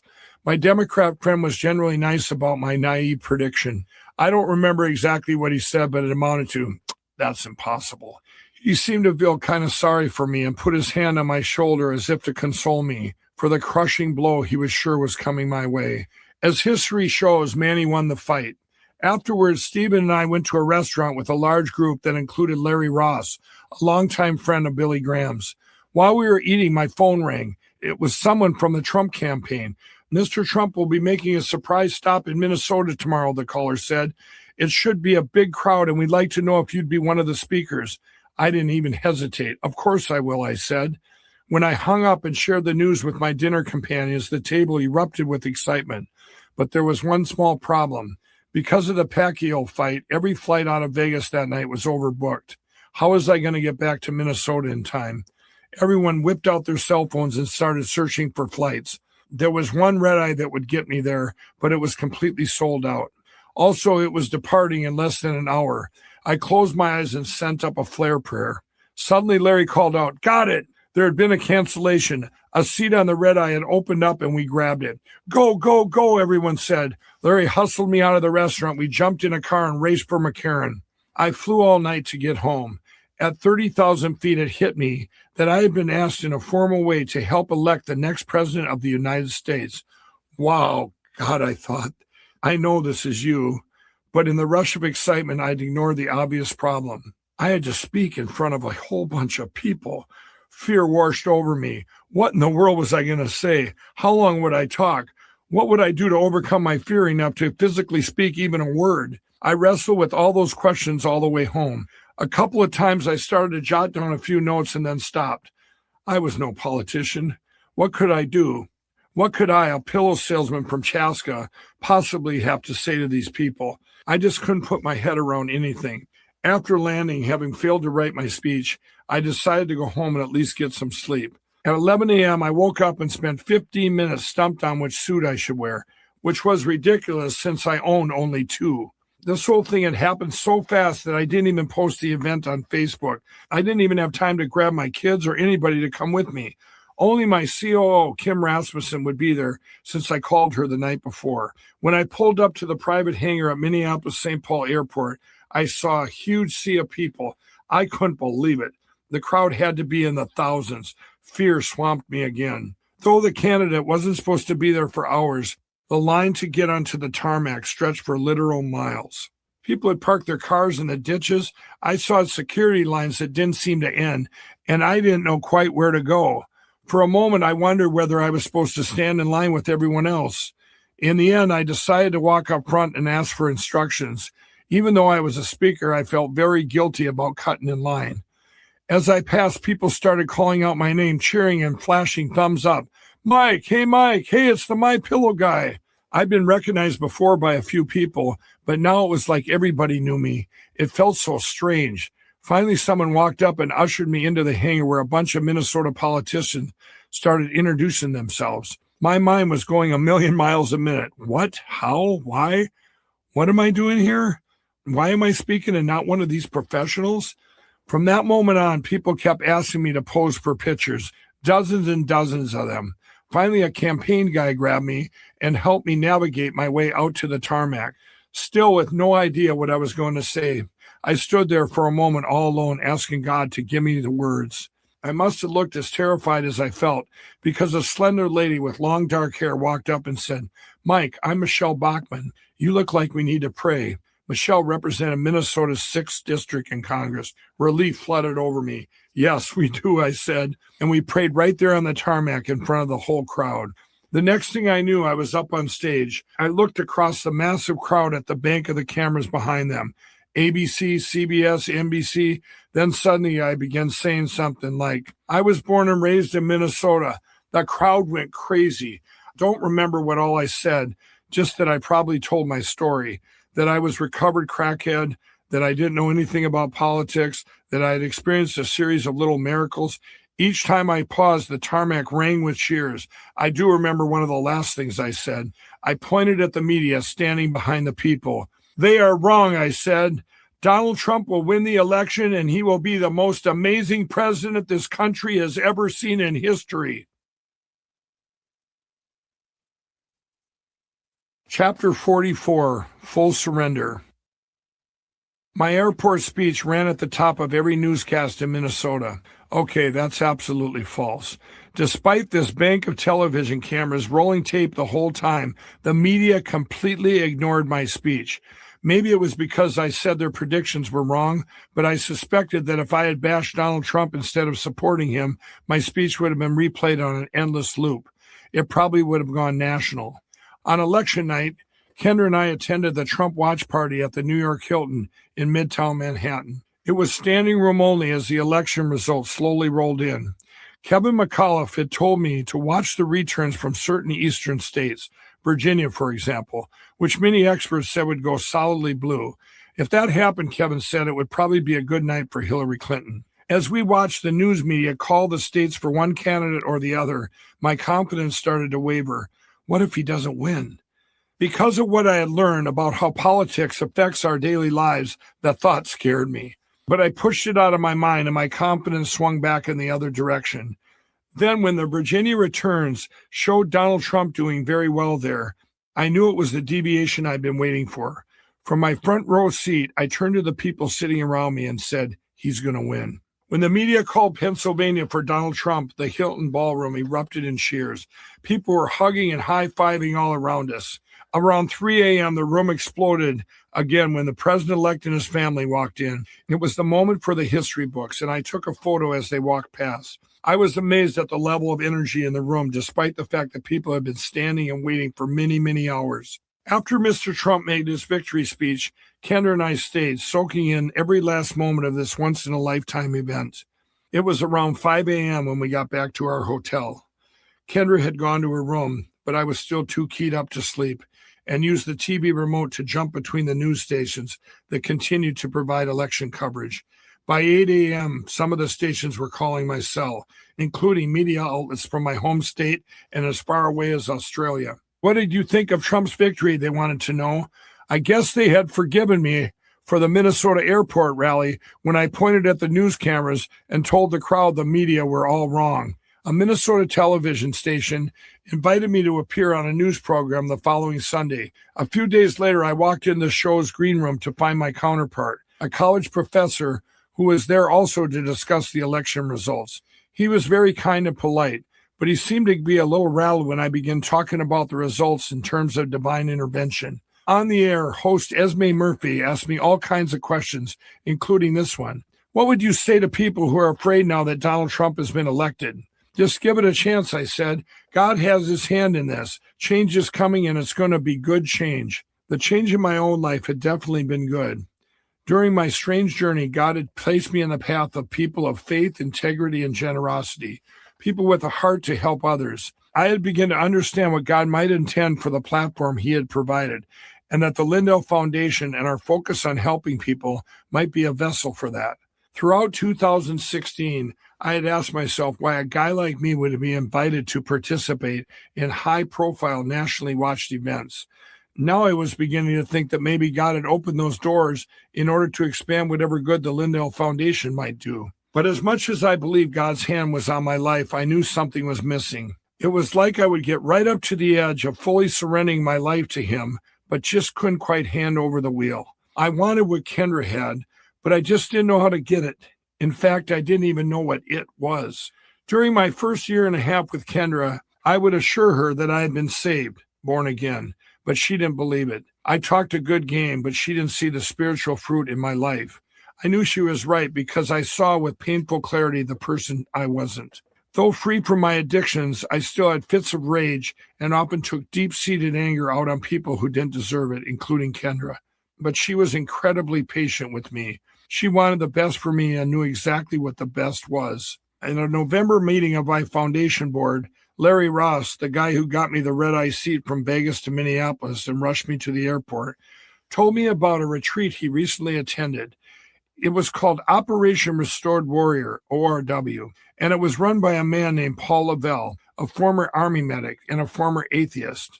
I'd actually met Paul at the National Prayer Breakfast in 2016.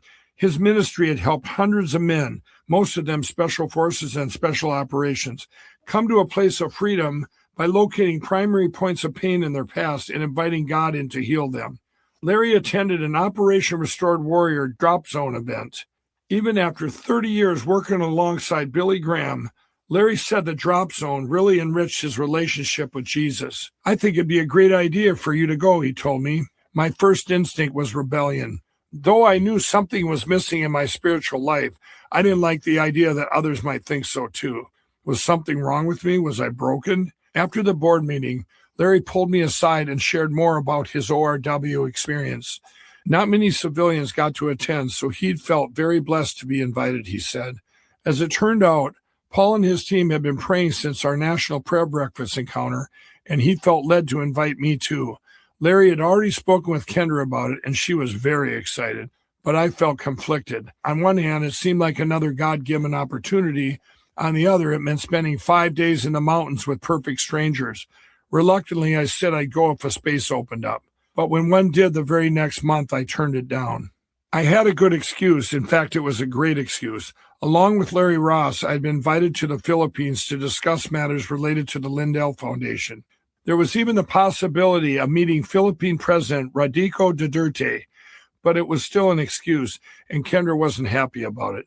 She insisted we get Paul Lavelle on the phone to reschedule. He found another opening and put me on his calendar. I was to travel to Lake Tahoe for a drop zone event in February 2017. In December 2016, I traveled to the Philippines and got to meet President Duterte. 2 months later, on February 16th, I got on a plane to meet Jesus. At least I hoped I would meet him. I had thought I'd still be reluctant to attend the drop zone, but now I found myself filled with hope because of a man named Dr. Barry Black. I had just attended the 2017 National Prayer Breakfast, where I heard Dr. Black, chaplain of the United States Senate, give a powerful, jaw-dropping message. The whole time I felt like he was talking directly to me. After 2 catastrophic events that happened between the Philippines and the drop zone, his message refreshed me with optimism. As my plane touched down at Reno Tahoe Airport, I received a text message from my assistant. Mike, Paul just told me there are a couple other drop zone guys at the airport right now. They've offered to drive you up to the lodge. That way you don't have to get a rental car. It was an hour-long drive to the lodge where ORW was holding the event. Absolutely not, I text my assistant. I'm not riding with anybody I don't know. It was sad, really. Here I was, 55 years old and still afraid of strangers. Give me a rent-a-car, I text. When my phone chimed again in my hand, I expected it to be my assistant giving a thumbs up. Instead, it was a new text. Hi, I'm Jason. Paul Lavelle gave me your number. We're headed up to the drop zone and heard you need a ride. We'll meet you by baggage claim. Crap. The next thing I knew, here come two guys, both obviously ex-military, one of them walking with a cane. They introduced themselves as Jason and Tim. Hey, how you doing and all that? Jason, who looked rock hard even in his 40s, took the lead, and the conversation went something like this. Jason, ride up with us. No sense in you driving up alone. Me. No, that's okay. I got some work to do. I have to make some calls. Jason, won't bother us at all. Me. Well, I wasn't planning on leaving for another hour. Jason, that's not a problem. We'll wait. Ugh.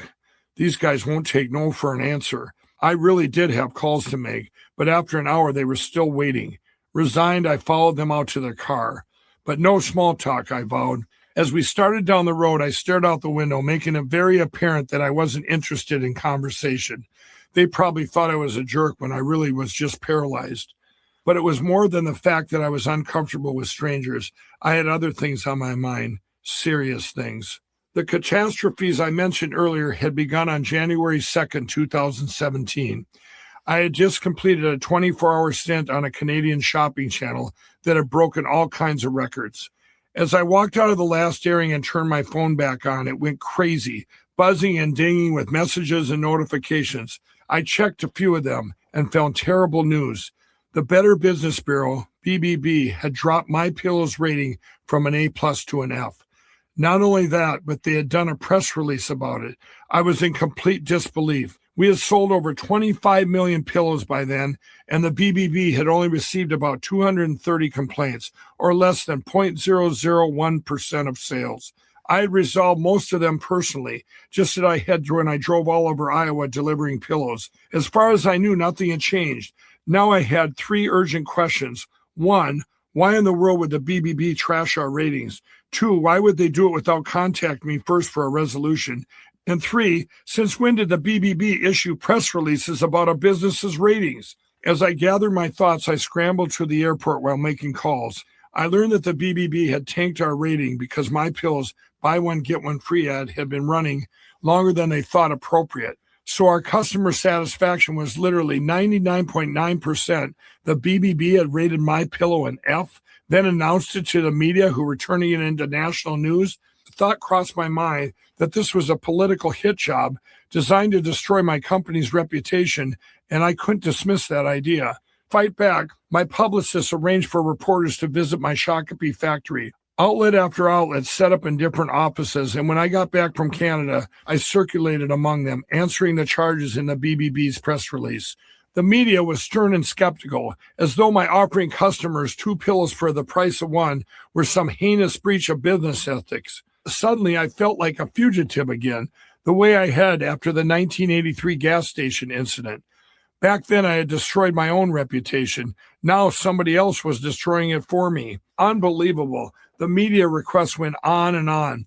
Days into the deluge, I was feeling discouraged and beaten down when my sister Marcy called me with even more bad news. Our dad had been admitted to the hospital. Marcy ran down the symptoms using medical terms that seemed natural to her because she's a nurse, but made no sense at all to me.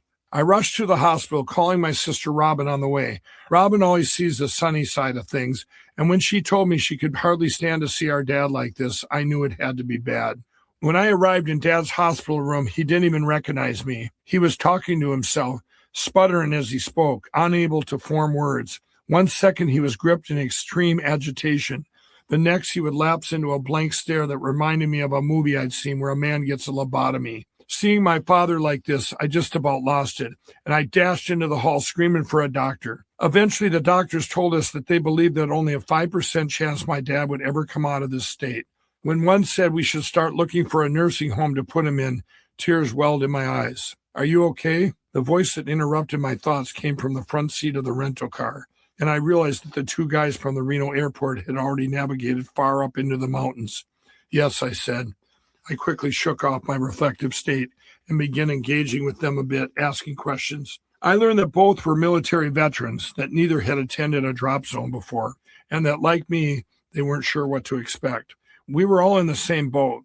The one who used the cane shared some things he'd seen in Iraq, things I couldn't even imagine. He was wounded in action, he said. After listening to their stories, I dropped my defenses and found myself opening up. By the time we reached the lake, I had decided that in spite of my resistance, riding up with these guys had been another divine appointment. Instead of arriving at the drop zone with perfect strangers, I felt like I was arriving with friends. When we arrived at the lodge, it felt like we had driven straight into a Christmas card. Snow-covered grounds led off into the woods in every direction, and a ring of white-capped mountains surrounded the crystal blue lake. Inside, I put my bags in one of the mini guest rooms and joined the rest of the attendees downstairs for a meet and greet. My nerves ramped up again as I realized I was in for a round of three things I wasn't a fan of: small talk, rules, and expectations. On top of that, I discovered that all of the men were veterans. I had brushes with death myself, guns pointed at me, that machete held in my throat, but that paled in comparison to what these guys had been through. I could tell they were some of the toughest men in America. Intimidating? Absolutely. As soon as I could, I retreated to my room and stayed there. As I laid in bed that night, wondering why I'd come, I remembered a conversation I had in May of 2015 with a pastor who along the way had helped me with this book. By that time, I had a long manuscript that was really not a book, but more of a collection of stories. I had separated the manuscript into individual stories and lined them up in little stacks on a long table. My problem is, I don't know what to leave in and what to leave out, I told the pastor. By then, he had read many of the stories you've now read.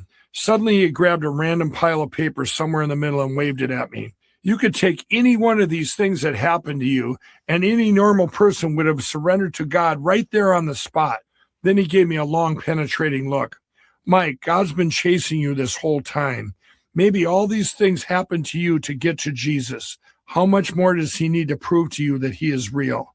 I realize now that the pastor was right, and he didn't know about the incredible events of the past 2 years. How many 1 in a billion events did I need? As I fell asleep that first night in Tahoe, my hope returned.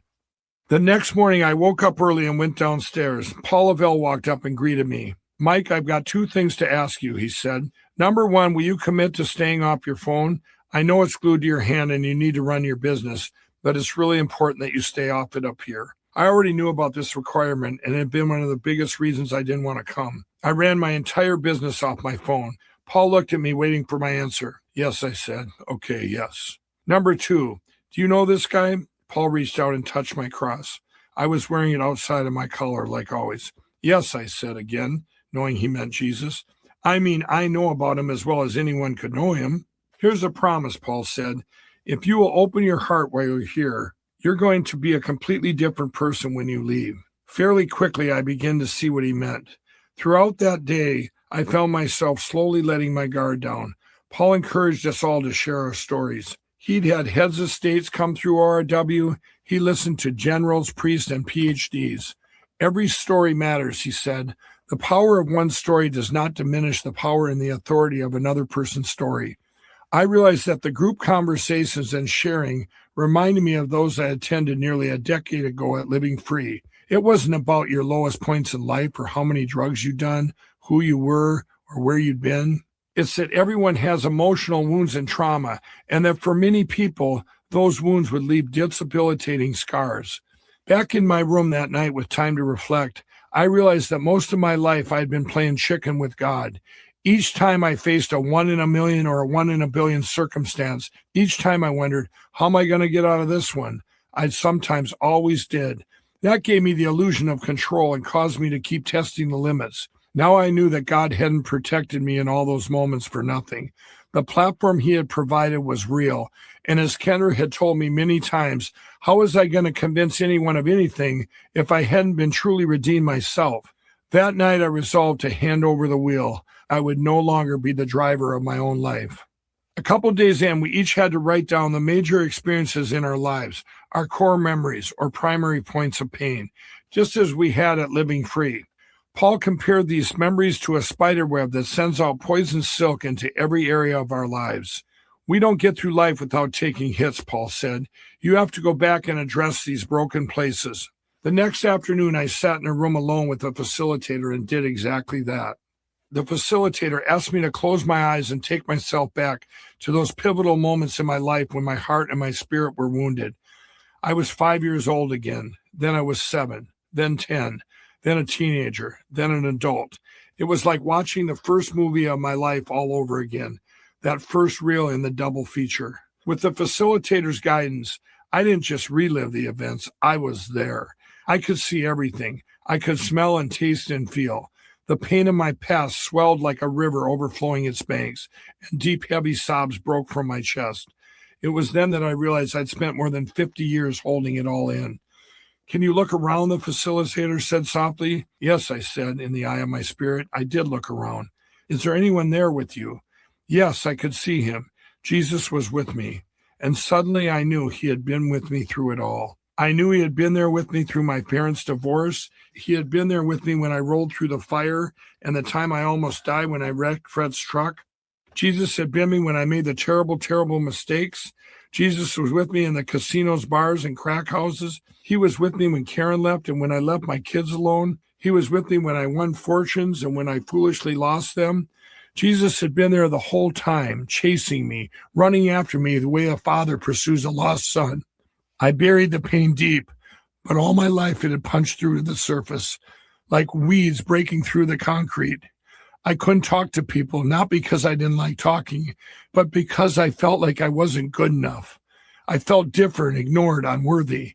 That spirit of unworthiness hung over my entire life like a cloud, and I had spent all my time trying to claw through to the clear, clean sky. All my death-defying stunts, there was 7-year-old Mike waving his arms, yelling at the world, "Here I am here." And when that didn't work, I started to medicate the pain, first gambling, then alcohol, then cocaine and crack. And even amid all that, God kept trying to get my attention. Many times I had prayed the prayer of salvation, asking Jesus to come into my life. But now I had been with him, and I prayed with passion I had never known. Right there in that living room in Lake Tahoe, I surrendered. The sense of relief I felt was overwhelming. As I prayed, I felt letting go all the guilt for the things I had done in the past, even the shameful moment at the gas station where I'd broken my own moral code and embarrassed my family. What replaced the guilt was an incredible mixture of joy, love, and peace. So many times I had glimpsed this moment. I had felt God holding out his hand, but I wasn't ready to relinquish control. Now, finally, I turned it all over to God. All my sins fell away like a heavy burden I didn't have to carry anymore. I trusted him completely and had complete faith that he would guide my path. It had taken 55 years, but God had finally caught me. I had finally given up my seat behind the wheel. 5 days after I got there, I left Lake Tahoe, but I never came down from that mountain. The next time I spoke with Kendra, she was overjoyed. Even over the telephone, she could tell I had been changed. It had all become clear. All the close calls, all the impossible coincidences, all the times I had asked myself, what are the odds? That was Jesus waving his arms, saying, I am here. Epilogue. When I walked out on the stage, all I had was a mic in my hand. There was a podium, but I didn't stand behind it. I had prepared some notes to speak from, but I didn't use them. Without any shield or crutch, I was able to, for the very first time, stand on a stage without fear and deliver a message of hope. It was August 21st, 2019. The venue was Liberty University's Vine Center, a deep amphitheater with rows and rows of seats stretching up towards the rafters. The event was the university's weekly convocation. With more than 1,300 in attendance and 1,000 more watching on TV and online, it is North America's largest gathering of Christian students. Past speakers have come from diverse viewpoints and all walks of life, from preachers to presidents and everything in between. As I stood on the same stage and was welcomed by an incredible, gracious crowd, it was a humbling experience. When I opened my mouth and began to speak, all I did was tell my story. I have come to an understanding that this is my calling. Telling about a life spent running from and then running to the God of second, third, and fourth chances.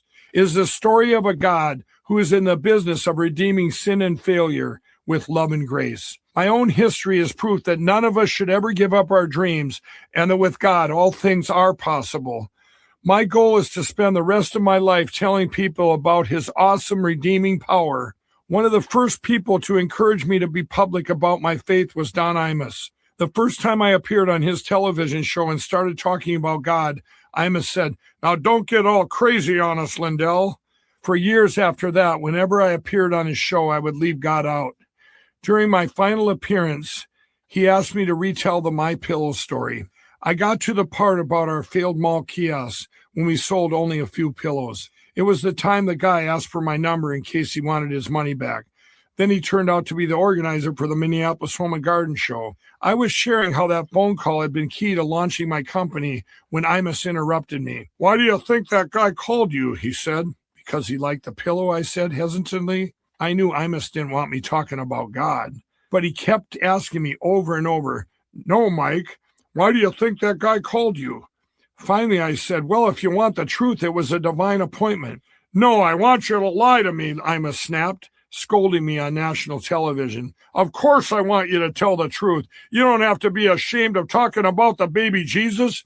There's a big calling on your life. Don't you ever back down." Imus is one of the many people who helped me along the way, from the hundreds of new friends to perfect strangers who reached out when I didn't have the courage. So many people have made a major impact on my life and work. That was especially true in the case of my ongoing battle with the Better Business Bureau.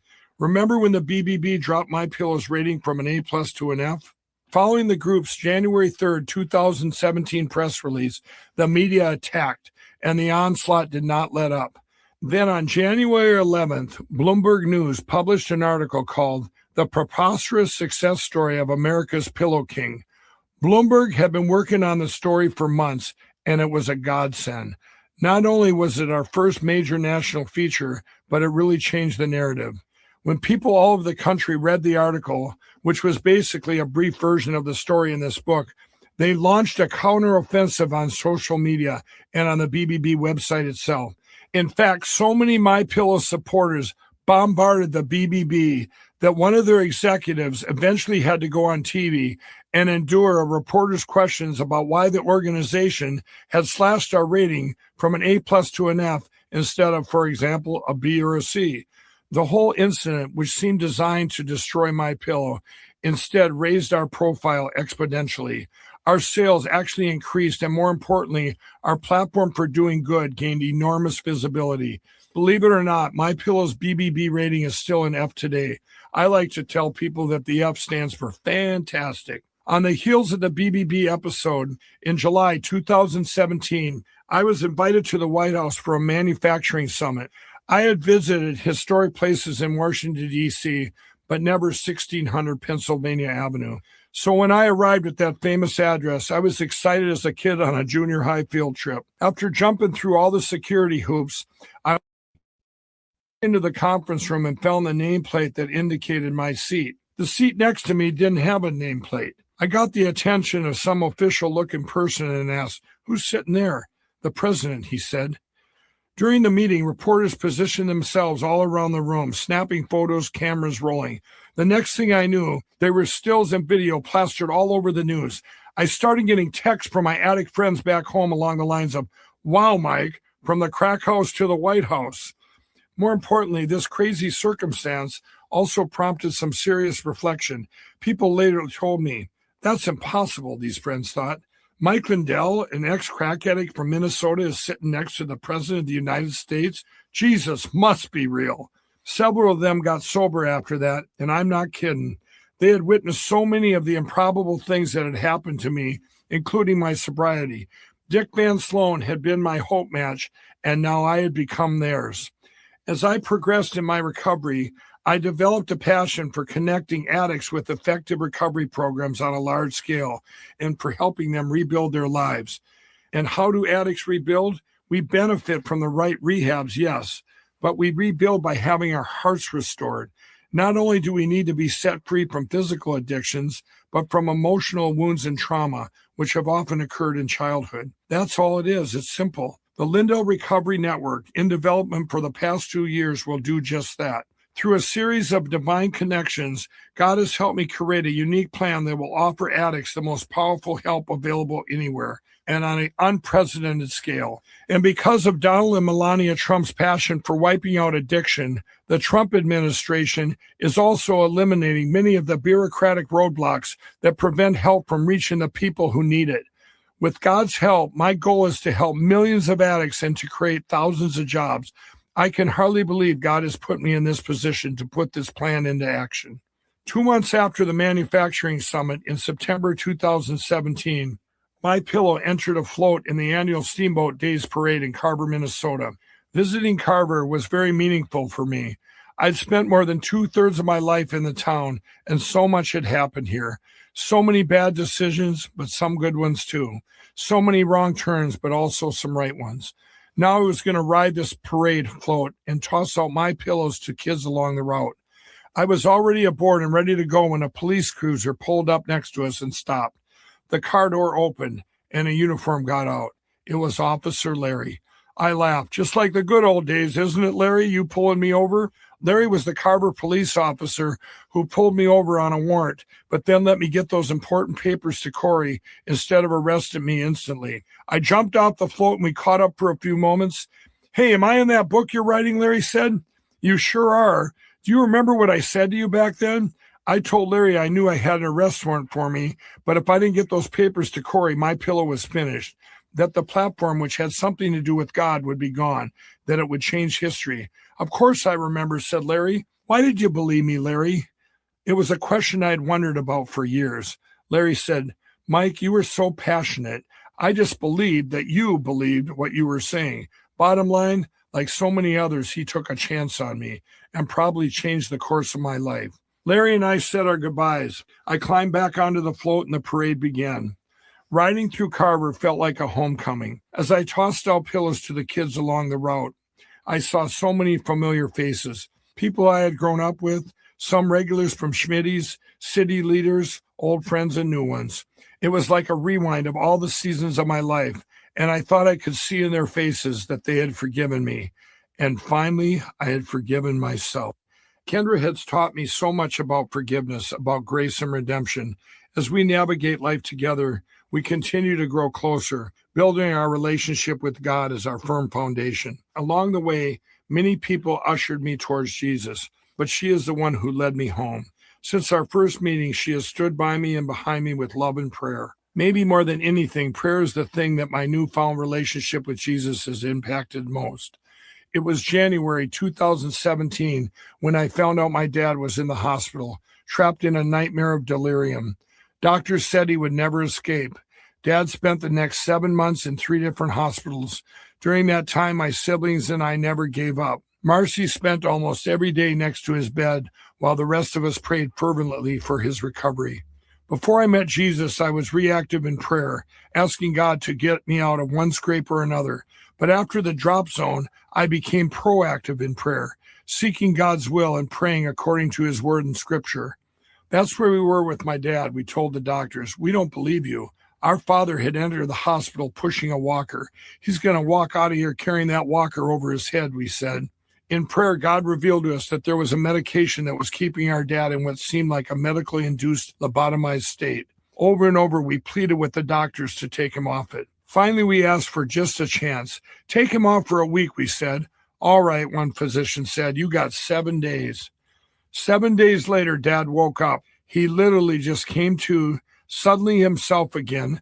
A few days later, he walked out of that hospital carrying his walker over his head. 3 weeks later, I played him in pool and he beat me.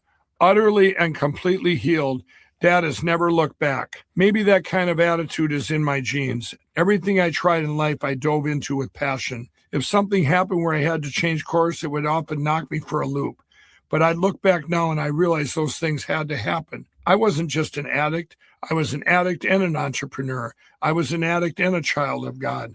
My life was just like any other, full of trials. Crack cocaine took everything, my marriage, my relationship with my kids, Schmitty's, and my company. But each time I fell, by God's grace, I got back up again.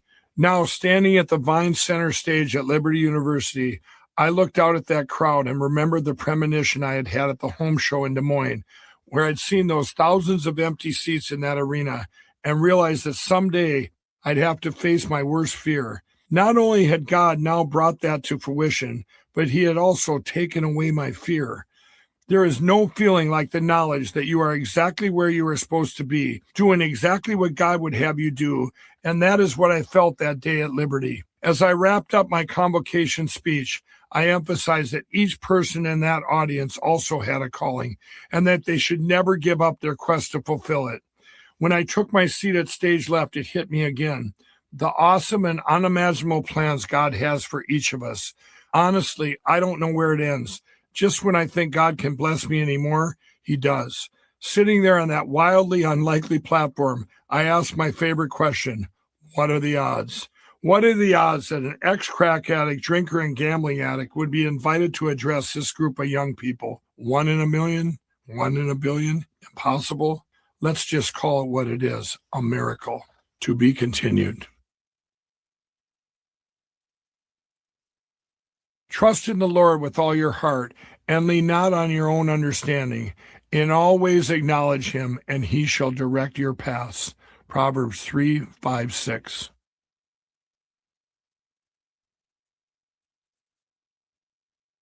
Audible hopes you have enjoyed this program.